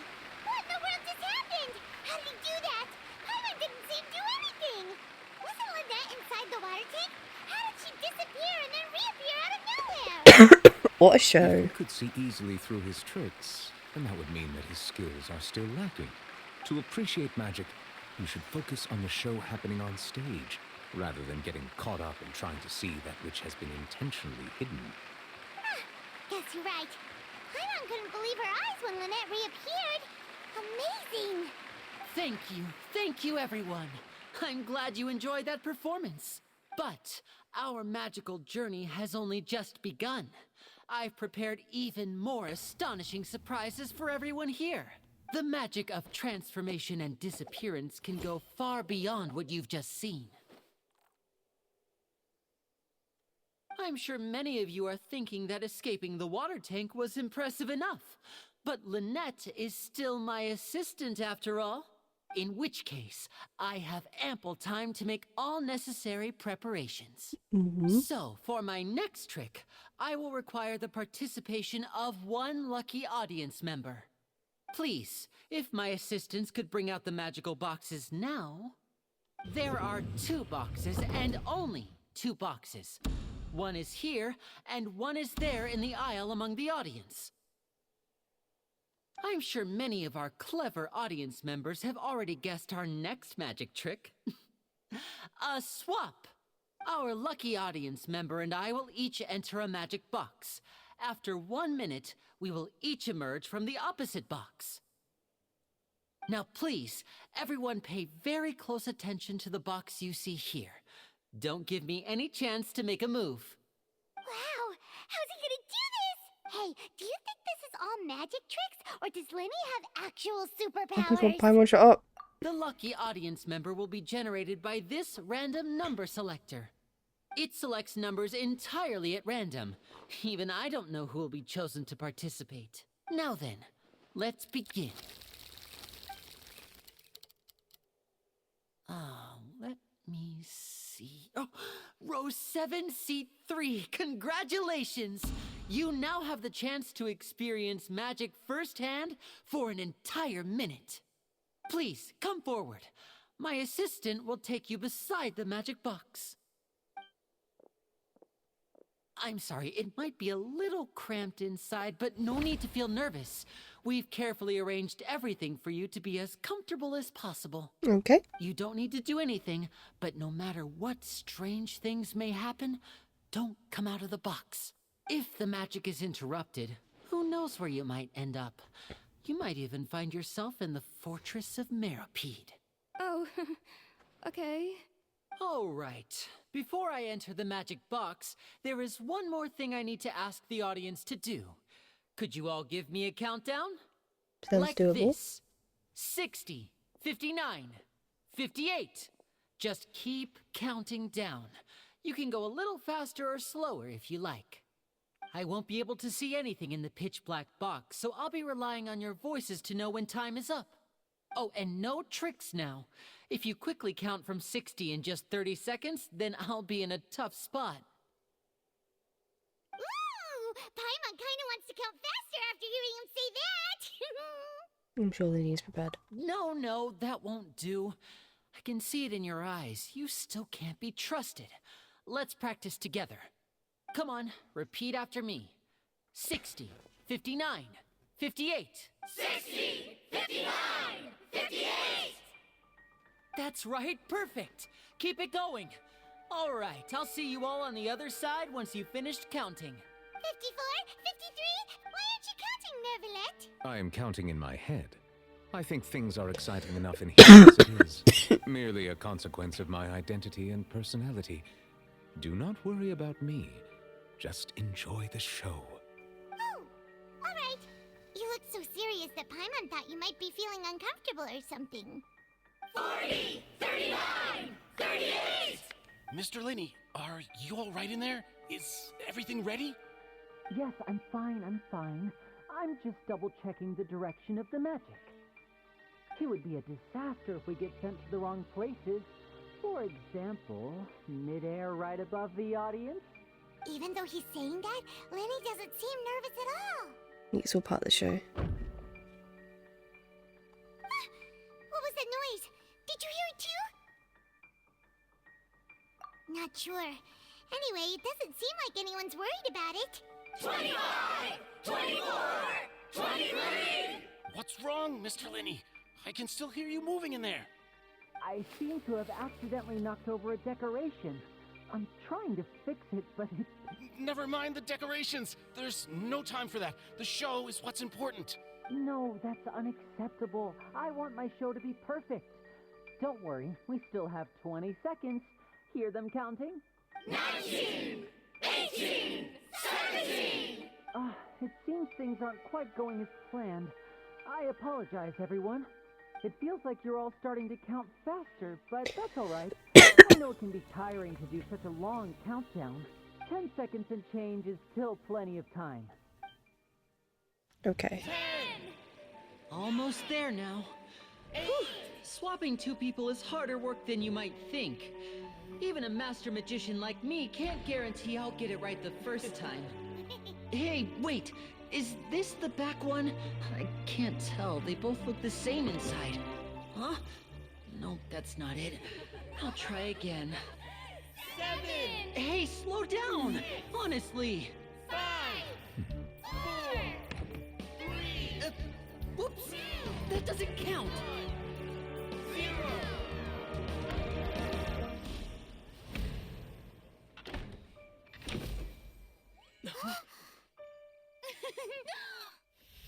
Ta-da!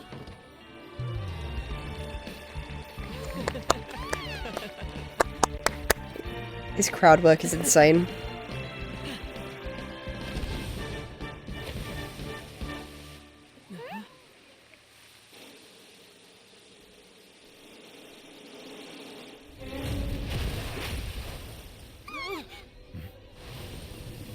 Oh dear. It's the water tank. Oh, shite. What happened?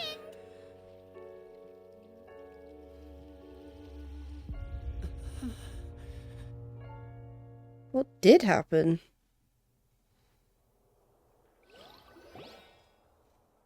Huh? Is this part of the show? Mr. Linney, you're going to use magic to fix the stage now, right? What happened? Oh no. Maybe this isn't part of the show. The girl was still in that box, right? This performance is over. Medical staff with me. Guards, secure the scene and detain all the performers. Seal the exits. No one is allowed in or out at this time. Yes, that's right. If this was just an accident, then we must investigate the cause. But if this was all part of some scheme, then those accountable will not escape the judgment of the God of Justice. No need to be alarmed, you two. We'll get to the bottom of this soon enough. Ooh, the plot is plotting. Unfortunately, the person who is in the magic box has been pronounced dead. His name was Cowell, one of the assistants in Linney's magic troupe. Apparently, the fireworks on stage ignited the ropes that were suspending the water tank, which then caused the tank to fall onto the stage. As of now, we are still not sure why we found Cowell in the box, rather than the guest from the audience. And after an initial search of the area, the guards have confirmed that the girl is nowhere to be found. It appears Weird. that this incident was not merely some mishap with the performance. And there are many indications that it is connected with the case of the serial disappearances of young women. The serial disappearances case? That's the case that Charlotte mentioned before. And to pull it off like this in front of the audience, including the Archon and the Chief Justice. Mm. I know the truth. I can see through the whole thing. Really, using such a shallow and obvious mystery as his finale. Did he really underestimate us that badly? I say that our powerful magician, Mr. Linney, is now the prime suspect for the serial disappearances case. Huh? Why me? This whole thing was an accident. No, this all occurred during your magic show, did it not? The missing girl disappeared after being chosen, did she not? The deceased is one of your assistants, is he not? Now that I think about it, that whole speech about magicians making things disappear was nothing more than a provocation, a bald-faced challenge. That can't be right. How can Lenny do this? He was in the box on the stage the entire time. We can even hear his voice. Besides, before the show, he told us that he would like to catch the criminal behind the disappearances. He couldn't possibly mean catching himself. He's a suspect at most. Save discussion for a later time, please. Lady Farina, may I assume that your comments just now constitute an accusation against Mr. Linney and his associates, and that you are pressing charges? I just think that I think it might be a little early to talk about formally pressing charges. But what Lady Farina said just now makes perfect sense. Looks like she's gonna personally deliver justice. A kidnapping and murder carried out under the cover of a magic show. Lady Farina said it all. I mean, of course, my dear people. But what excites me even more than the obvious truth before our eyes is the opponent I'll be facing. That's right. I mean you, Traveler. You'll support Lenny, won't you? After all, he was the one who helped you the first time we met. Then there's no problem at all. You know, the Traveler and I already had a duel the first time we met. But with Lenny's help, our little duel ended in a draw. But draws really are the most boring possible outcome. So, no more draws. Between the two of us, there must be a clear winner and loser. And what better place to hold such a riveting showdown and decide the true victor than here, on the grandest of stages, the Opera Epiclese. It wasn't a draw. She obviously lost last time. I understand. Charges have now been pressed, and as such, a trial is in order. Well, Traveler, seems Lady Farina has set you in her sights.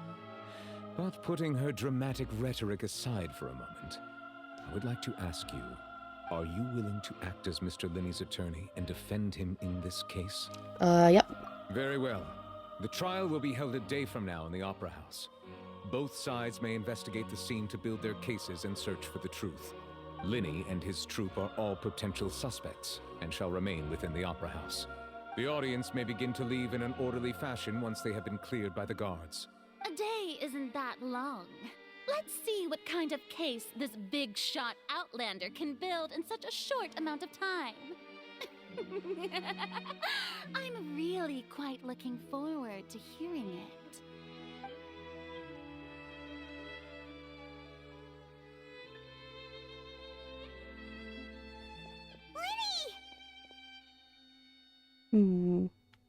Sorry about everything that happened just now.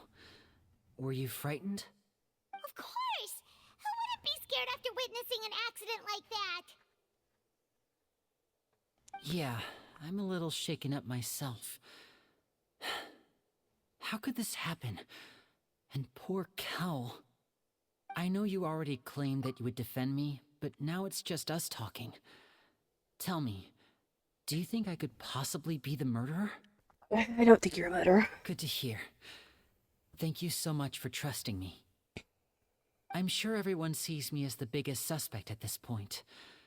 But if you ask me, the whole thing is mysteries layered upon mysteries, such that all that's left is confusion. I don't know whether what happened there on the stage was purely an accident or not, and I don't know why poor Cal was in the box. As for how that girl chosen from the audience could suddenly disappear, I'm afraid I don't have any answers either. If someone tampered with my performance, then we need to figure out what they did. Even a skilled and knowledgeable magician like myself couldn't pull all that off in just 1 minute.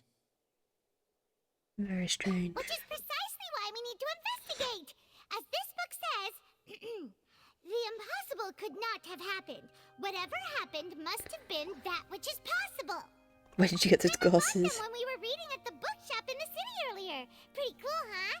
Don't worry, Paimon used her own savings to buy them. It wasn't from our travel funds. I think they look cute on you, Paimon. Don't encourage her. Good taste, Lynette. That's the right attitude. Feeling depressed isn't going to help me now. I need to get back to my normal self. But with the guards watching our every move, it's going to be especially difficult for Lynette and I to prove our own innocence. Good thing you agreed to be our attorneys. Thanks for that. We'll be counting on you. Yes, thank you so much. Yeah, just leave it to us. Oh, since we're going to start investigating, Paimon has a question first. Where did Lynette go during the performance? Ah, well, I'm afraid that would involve some of our essential trade secrets as magicians. The secrets behind our magic are past saving, Linny. I suppose you're right. The truth behind our tricks is going to be important evidence that will be weighted during the trial. 'Tis truly a pity. As a magician, our magic show is a work of art. We've poured countless hours and spared no effort in perfecting it. But if revealing our secrets will help you uncover the truth behind what happened, then it will be well worth it. We should go somewhere else if we're going to discuss our magic tricks. We'll go speak with the guards, and in the meantime, you can go investigate the stage and the seating areas. Alright, let's go have a look while the investigation teams are still here. Detective Paimon is on the case!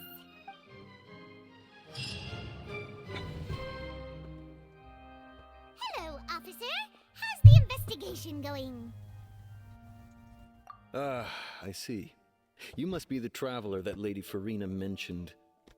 Listen, I'll be perfectly honest with you. I'd avoid getting mixed up in this whirlpool of a mess if I were you. Huh? What do you mean? Come with me and you'll see. The deceased is one of Linny's assistants named Cal. Even though he hadn't joined the troupe long, he was hardworking and everyone generally liked him.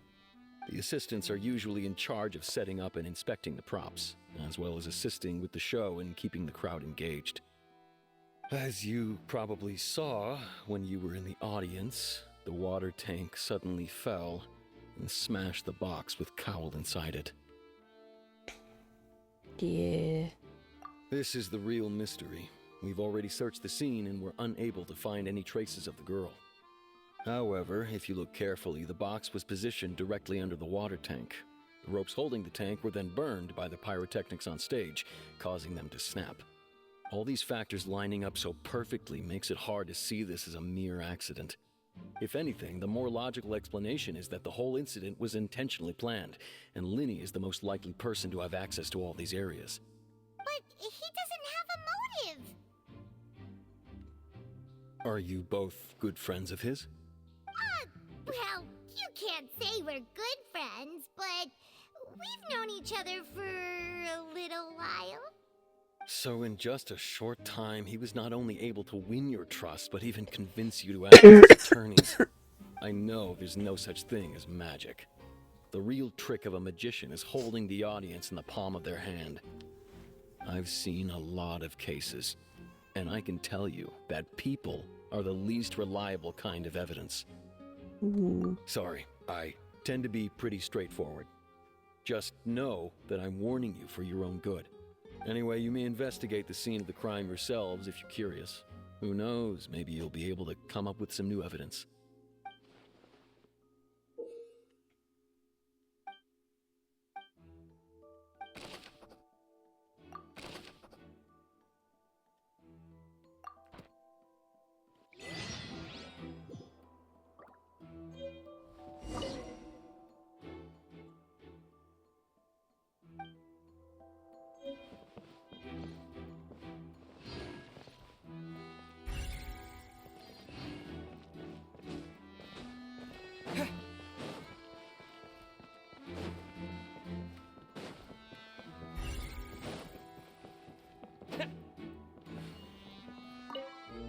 Investigate. So this is the rope that broke and caused the water tank to fall.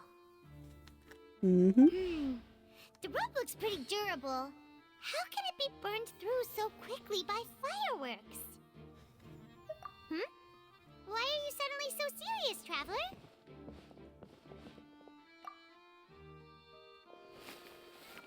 Whoa. Look! This bit is made from different material! Most of it was burned away, but there's still a little bit of it left. So if a rope meant to hold something was made with that kind of material in it, then that means... Wait! Why don't you write all this down? Let's take notes!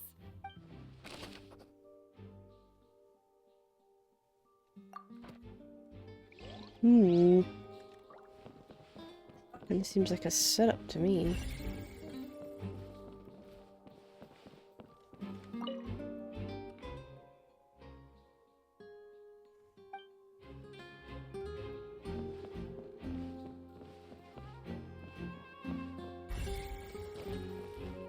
Oops, something over there.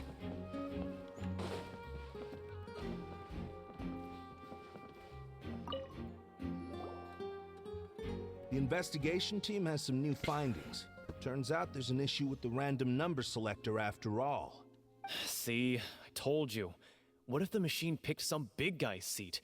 You think the murderer would have still made his move then? Sorry to interrupt, but we're helping Linny and Lynette with their side of the investigation. What were you saying about the number selector? There's something wrong with it? You're trying to help them?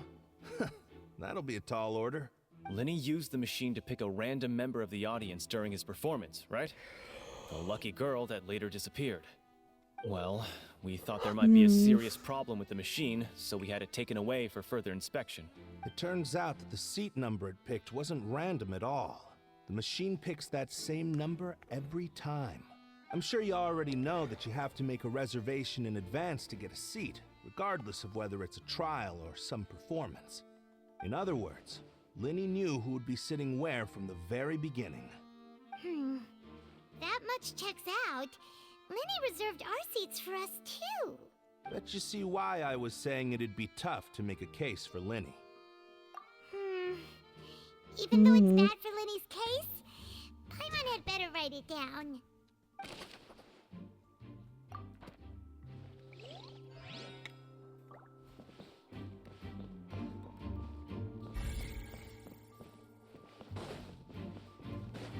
Okay, we covered all of that. Oh, another guard here. Maurice. Hello there. What are you investigating? Oh, this location has also been cordoned off because the Magic Troop members are currently considered prime suspects. The investigation team is still collecting evidence. The seats were all booked in advance, so we were able to deduce the missing woman's identity by checking the guest list. Could you tell us who she is? Sure. It's not like this is confidential information.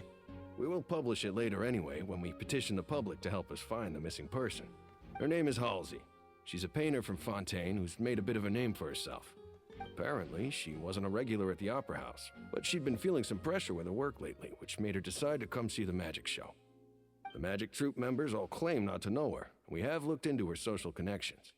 It seems that she has no personal grievances or conflicts of interest with the suspects.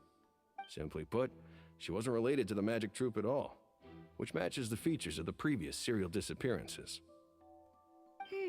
Were the victims of previous cases also chosen at random?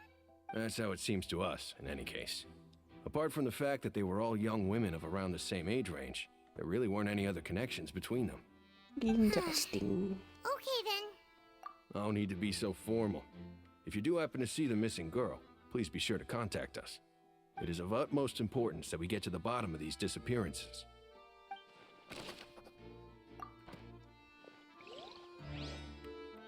Okay, that's one area done.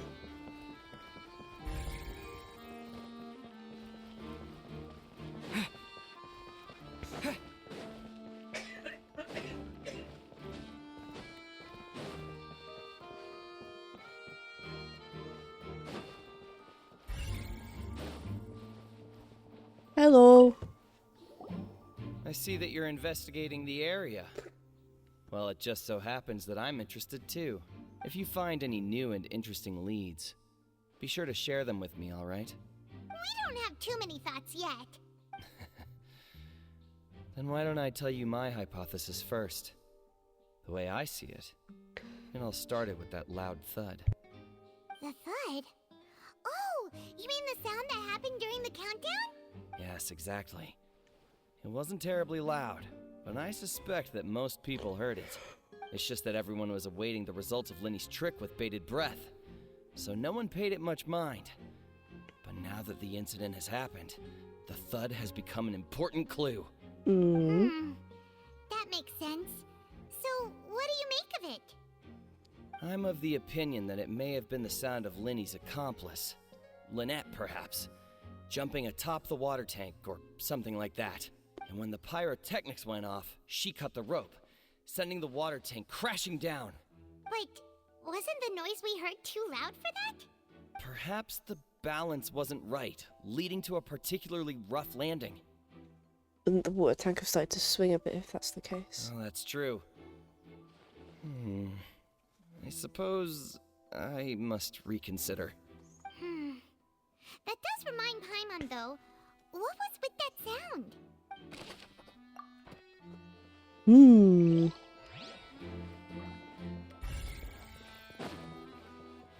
Here's the other magic box.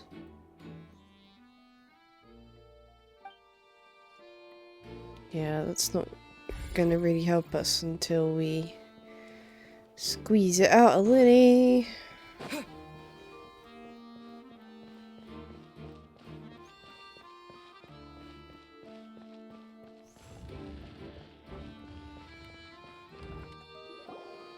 Hey, you!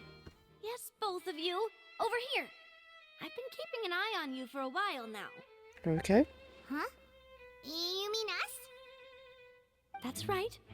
If I'm not mistaken, you're also among those who wish to cut down the thorns and pursue the truth. No? And by the looks of it, you're not from Fontaine.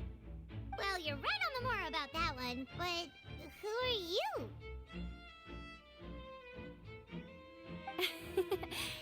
Have you never heard of the Spina di Rosula? From mediating disputes and providing protection to solving conundrums, you name it, Spina di Rosula does it. And I, Navia, have the honor of being its renowned president. Though those who play by our rules Steampunk call me cleavage boss. is fucking mad. I'm Silver, her attendant. Pleased to meet you. And I'm Melus. Demoiselle's various daily needs and affairs are under my purview. Huh? Boss? Demoiselle?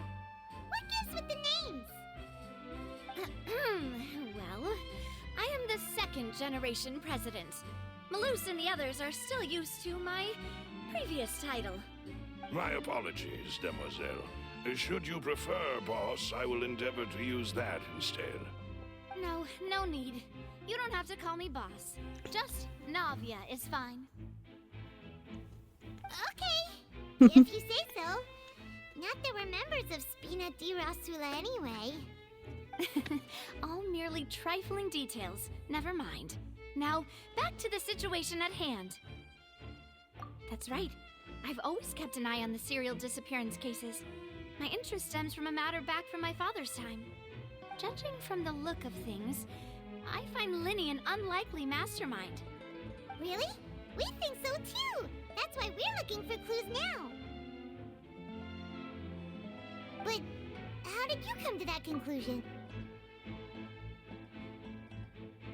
Happy to hear you finish packing, but I'm sorry to hear about your calf muscle. That sucks. Intuition, naturally. My unparalleled intuition. Farina sure was quick to point the finger at Linny without any decisive evidence whatsoever, wasn't she? But that's not uncommon for her. If you remember, the Justice had to interrupt her and ask if she was pressing charges just to keep her from getting carried away. Anyway, a trial begins the moment someone levels charges. And, of course, there was no way Farina was going to back down in that situation. Sounds more like you just don't trust the Hydro Archon. Well, what's your opinion? I must admit that she can be interesting at times, but liking her doesn't mean that I'll blindly agree with her. All right, I've answered your question. Now, it's time you answer mine. Alright. Did that answer count? Well, I say it does. But don't worry, you won't hear any pointless questions from me. In your opinion, do you think it's right to treat a trial like it's an opera? Well? Not always. And why would that be? Doing so makes it easier for the truth to fall by the wayside. See, Silver and Maloose? I told you they'd be different.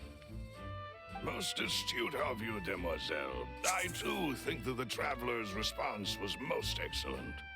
No matter how wonderful the script or how fervent the audience's expectations may be, the trials that go on stage here must be based in fact. And if that can be done, boss, then... All right, that's quite enough, Maloose. Anyway, I like your answer. You pass with flying colors. Now, I need to make some preparations, following which our joint investigation shall commence. You two shall be my assistants. Wait! Since when did we become assistants? Oh, well, I can be the assistant, sure. Or your companion, if you like. I'm really not that fussy. Reasonable. That's more like it. I think you're missing the point, Paimon. Far be it from me to brag, but I believe that Demoiselle's intuition will be instrumental in uncovering the truth. You wish to save a friend from false accusations, and we wish to unravel the disappearances. In this sense, our goals are aligned. That is fair enough. You have a point. Huh.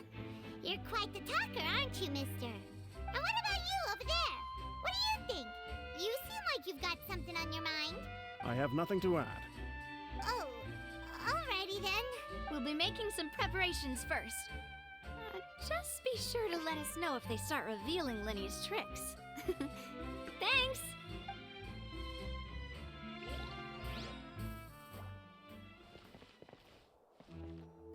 Okay.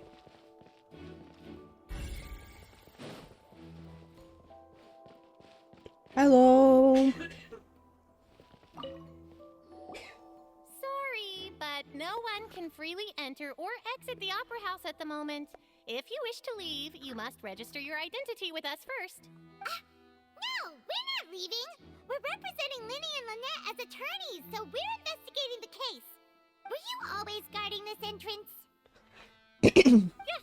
After the Chief Justice gave the order, everyone coming in or out must undergo a strict inspection. So, the missing girl couldn't have left from here. At least, not from that point on. During the show. I doubt there was much opportunity then, either. How can you be so sure, Well, because I was in charge of security near the entrance at that time. I couldn't see Linny's performance from here, which was quite a shame. Just my luck. But still, I did not abandon my post, and I stayed put no matter how loud the applause was. If someone had so much as even approached the door, I would have noticed it, let alone if they had tried to leave. Fair. We Melazines are good at that sort of thing, you know. So, it's safe to say the girl couldn't have left through here. Alright, thank you for your help. This'll be useful info.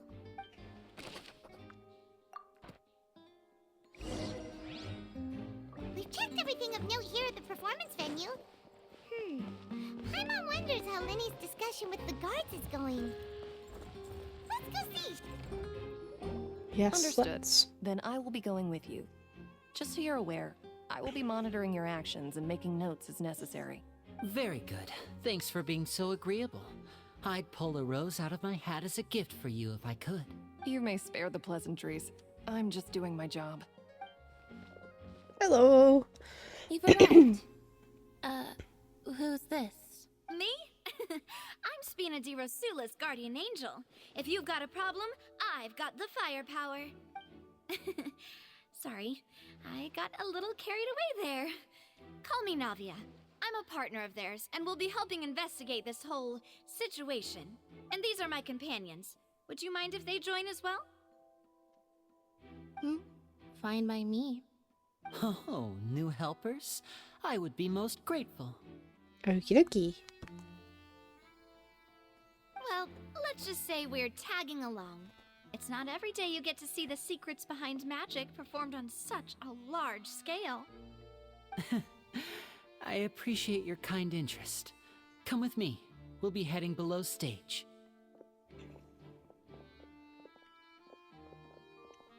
Huh? Below stage? Yes, a world of secrets is hidden beneath this magic box, prepared specifically for this switcheroo trick. But before I reveal everything, you should have a look first. Notice anything strange here?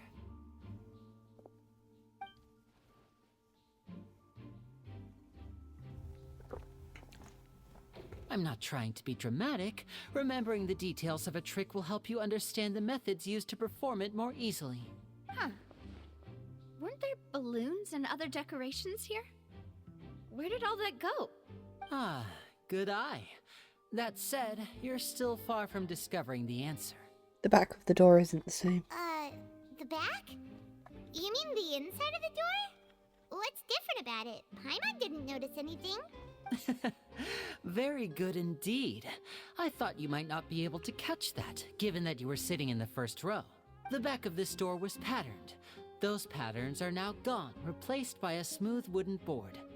So, if you put 2 and 2 together, what do you get? There's another box inside this one. Exactly. All right, let's go. I'll tell you how it works as we head down. Oh, so there was a passageway under the magic box! I knew you'd figure out most of it as soon as you saw this place. The 2 magic boxes are positioned right above the 2 entrances of the tunnel. See this flatbed trolley? The box with the lucky audience member in it would be shuttled over to the other side using the trolley. This trolley can raise and lower and even rotate, ensuring that the box will face in the right direction. I see. So that's the purpose of the box inside another box. Precisely. The inner box would descend after the audience member was put inside and be moved along the trolley, all while the outer box would remain on stage as if nothing had ever changed. So that's how you did it! Once the box was lowered, the trolley would store some energy through this device here, with which it would complete the rest of the steps. The audience member would only be able to feel some slight movements in the dark, and by the time she walked out, she would already be back on stage. Right! You were talking that whole time, and you even came out for a moment near the end! Ah, yes. A phonograph operated by Lynette was used to achieve that effect. My assistant and I had already scripted our conversation beforehand. When the countdown began, I had already gone to the opposite box via a tunnel using that ladder. And what about Lynette? Where was she? I was in the mezzanine space in the back of the box. Oh, interesting! That's how we were able to coordinate Linny's lines with the assistant. And, by the way, I was the one who walked out of the box at the end. I mean, we are twins. All it takes is a change of clothes and no one can tell who's who. And that's my favorite part of this trick. Only Lynette and I can perform it. So that's how it all worked! Wow! Every detail you revealed was more amazing than the last!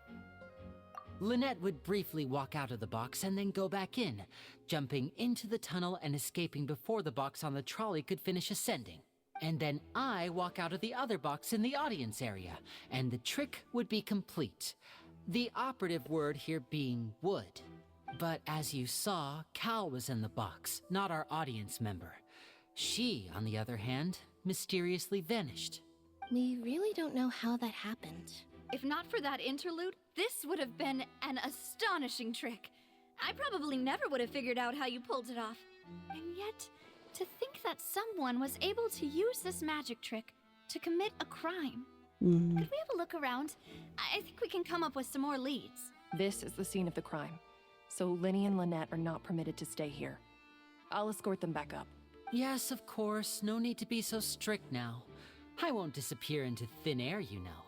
Thanks, everyone. We're counting on you.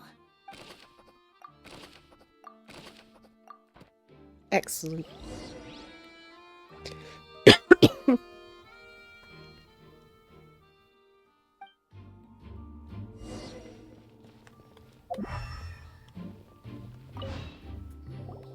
The floor is wet. Please be careful not to slip. Speaking of which, why would there be water here? Oh, Paimon knows! It's one of those tricks where you pour water into a jug and then flip the jug over only for the water to disappear? And here's a broken vase. Huh. Did the trolley knock it down while moving? That can't be. The trolley moves along tracks from start to finish. It couldn't have hit the vase at this distance. Let's note this down too and think about it later.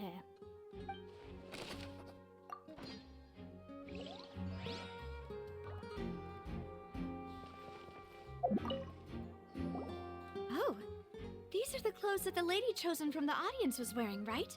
Her clothes are here, but she's nowhere to be found. Well, he didn't mention the guest having a wardrobe change. Right. And do you really need to do that if you're kidnapping them? Ugh, this is so confusing. Paimon doesn't want to be a detective anymore. Lenny is looking more and more sus as time's going on.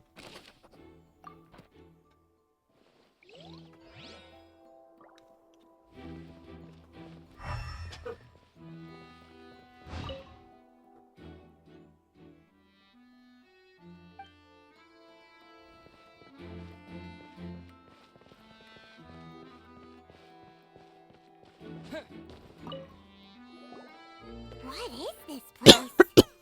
It seems someone could fit through here. Huh. Could this have been the suspect's escape route? Alone, perhaps. But if they had to pull another person with them, the space would be too narrow. But there are no other ways in or out of here. Oh, you're right! Let Paimon write that down.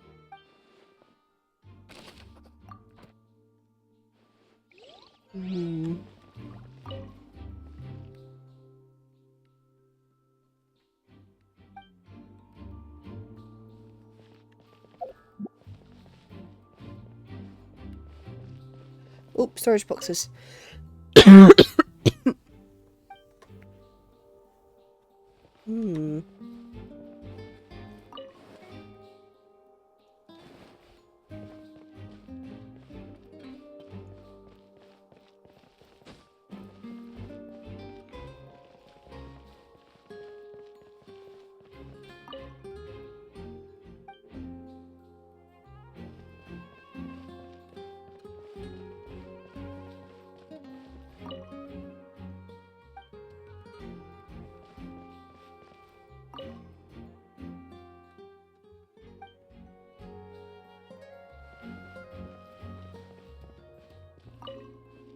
Was ist dies? What's this? Looks like a hook tied to the end of a rope. Huh? There's all kinds of odds and ends here. Perhaps it was a prop for a different trick. But why would it have been left here? Whatever it is, let's make a note of it first.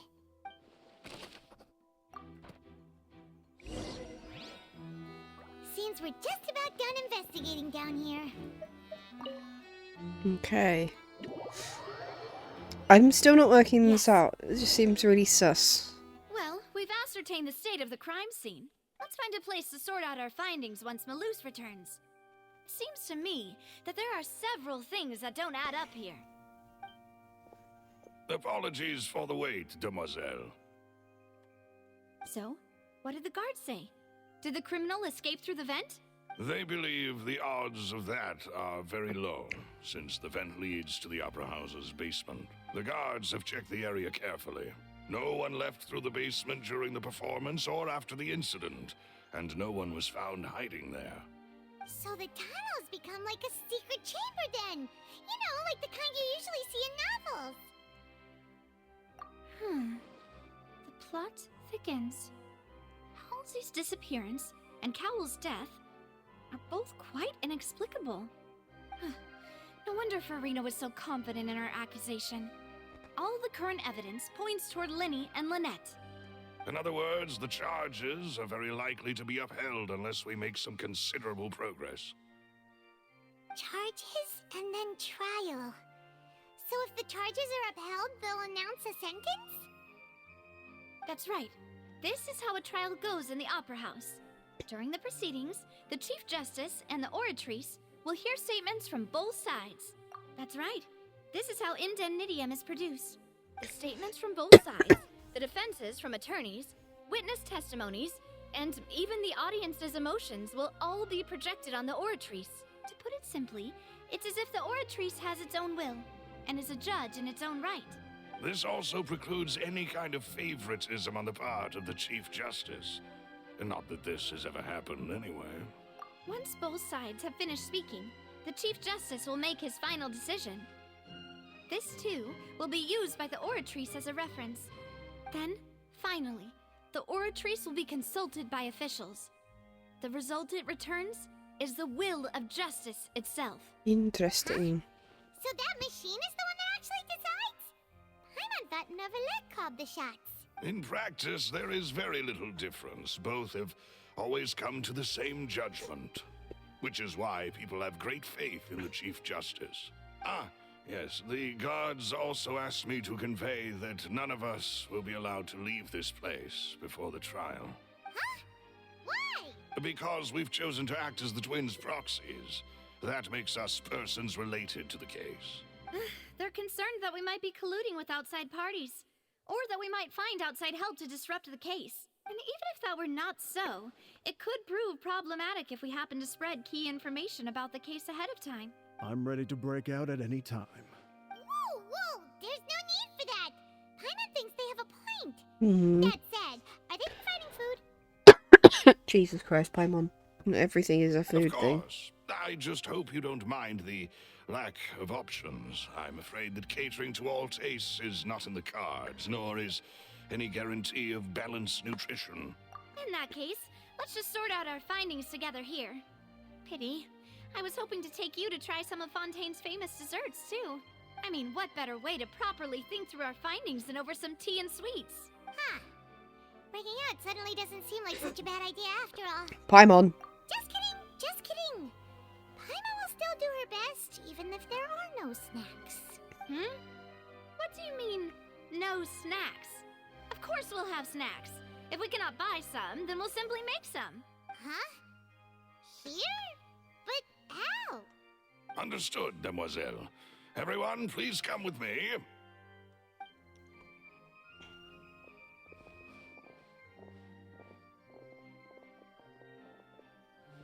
Wait, you're carrying a portable stove with you? Yes, I must be prepared to meet the demoiselle's baking needs whenever the fancy strikes her. I have eggs, sugar, and almonds at the ready. Okay. Good work, you two. Then I'll get to it. Please sit tight for a moment. You'll get to taste my awesome snacks soon enough. These three are quite the interesting group.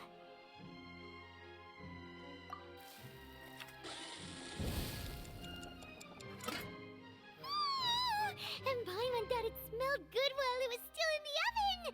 Oh, it's even better now. Paimon can't stop drooling. From the way you had these two guys do more during the baking process. But you ended up doing the entire thing by yourself. Beating the egg whites, grinding almonds, everything. I was applauding. And I was giving encouraging smiles. Moment, okay. Paimon was just thinking, aren't you worried about getting your fancy dress dirty beating egg whites and baking like this?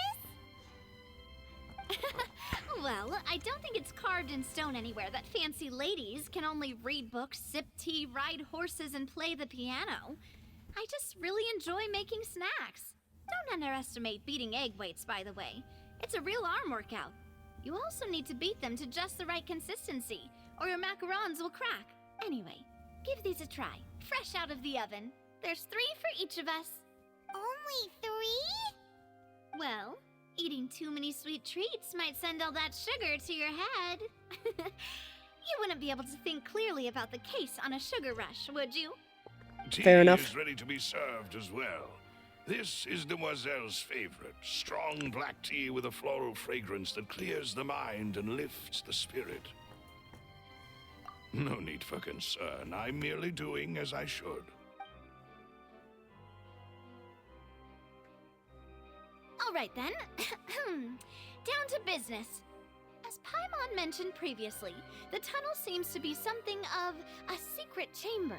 However, we can assume that Linny and Lynette were not alone within it. Some criminal also occupied its sealed confines. The magician twins could have committed the crimes, of course, but they lack any logical motive. Exactly! Why would they do such a thing right when everyone was watching? The flower vase and the thud we heard during the performance could indicate some altercation between Halsey and the criminal in the tunnel, resulting in the shattering of the vase, the discarding of her clothes, and her abduction. Perhaps the criminal thought that since she was chosen from the crowd, she would be too easy to identify if she was still wearing the same clothes. Paimon thinks that makes sense, but the real trouble is... There's no evidence that a third person even exists. True.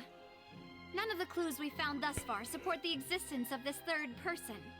But the only people left to consider are both technically victims, whether it's the missing girl, Halsey, or poor Cowl. Huh.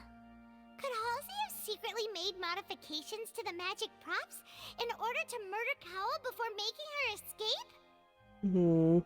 That's right. And even if she had tampered with the setup, she would need to understand the entire trick to pull it off. Nor does she have any motive. The guard said that she has never had any dealings with the Magic Troop's members. Were we not thorough enough in our search? From the sound of things, this is turning into an impossible case. Your macarons are amazing though, Navia. They smell great! They're nice and crisp and super sweet! They are my specialty after all. And I see you've already had 5 of them. What? 5? Oh, that can't be right. Paimon only counted 3, honest! Please don't worry about it. At my age, a few less sweets might actually be a good thing. No. Being greedy is one thing, but Paimon knows how to count. Besides, Paimon knows that if she ate too many, then others wouldn't have enough. If you ate them, you ate them. Wait, even you don't believe Paimon? Absolutely not. If Paimon ate those 2 extra macarons, then may they turn into stone in her stomach! All right, we get it. Well, I suppose one of us might have gotten too engrossed in our chat and eaten them by mistake. No big deal. Malus, set up the stove again if you would. Huh? What are you doing? Making sure everyone gets 3 macarons, of course. Exactly. We don't want to trouble you. As you wish, Demoiselle. And I have the egg, sugar, and almonds. Well, this really is your hobby, huh?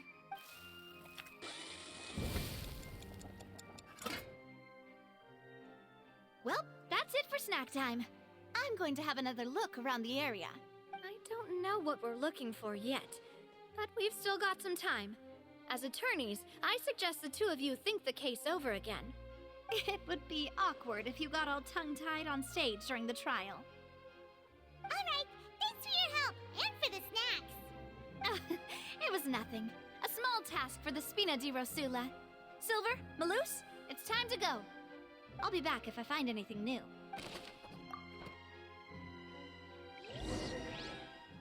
All right, it's time to put our heads together. We've got to get our defense ready for the trial.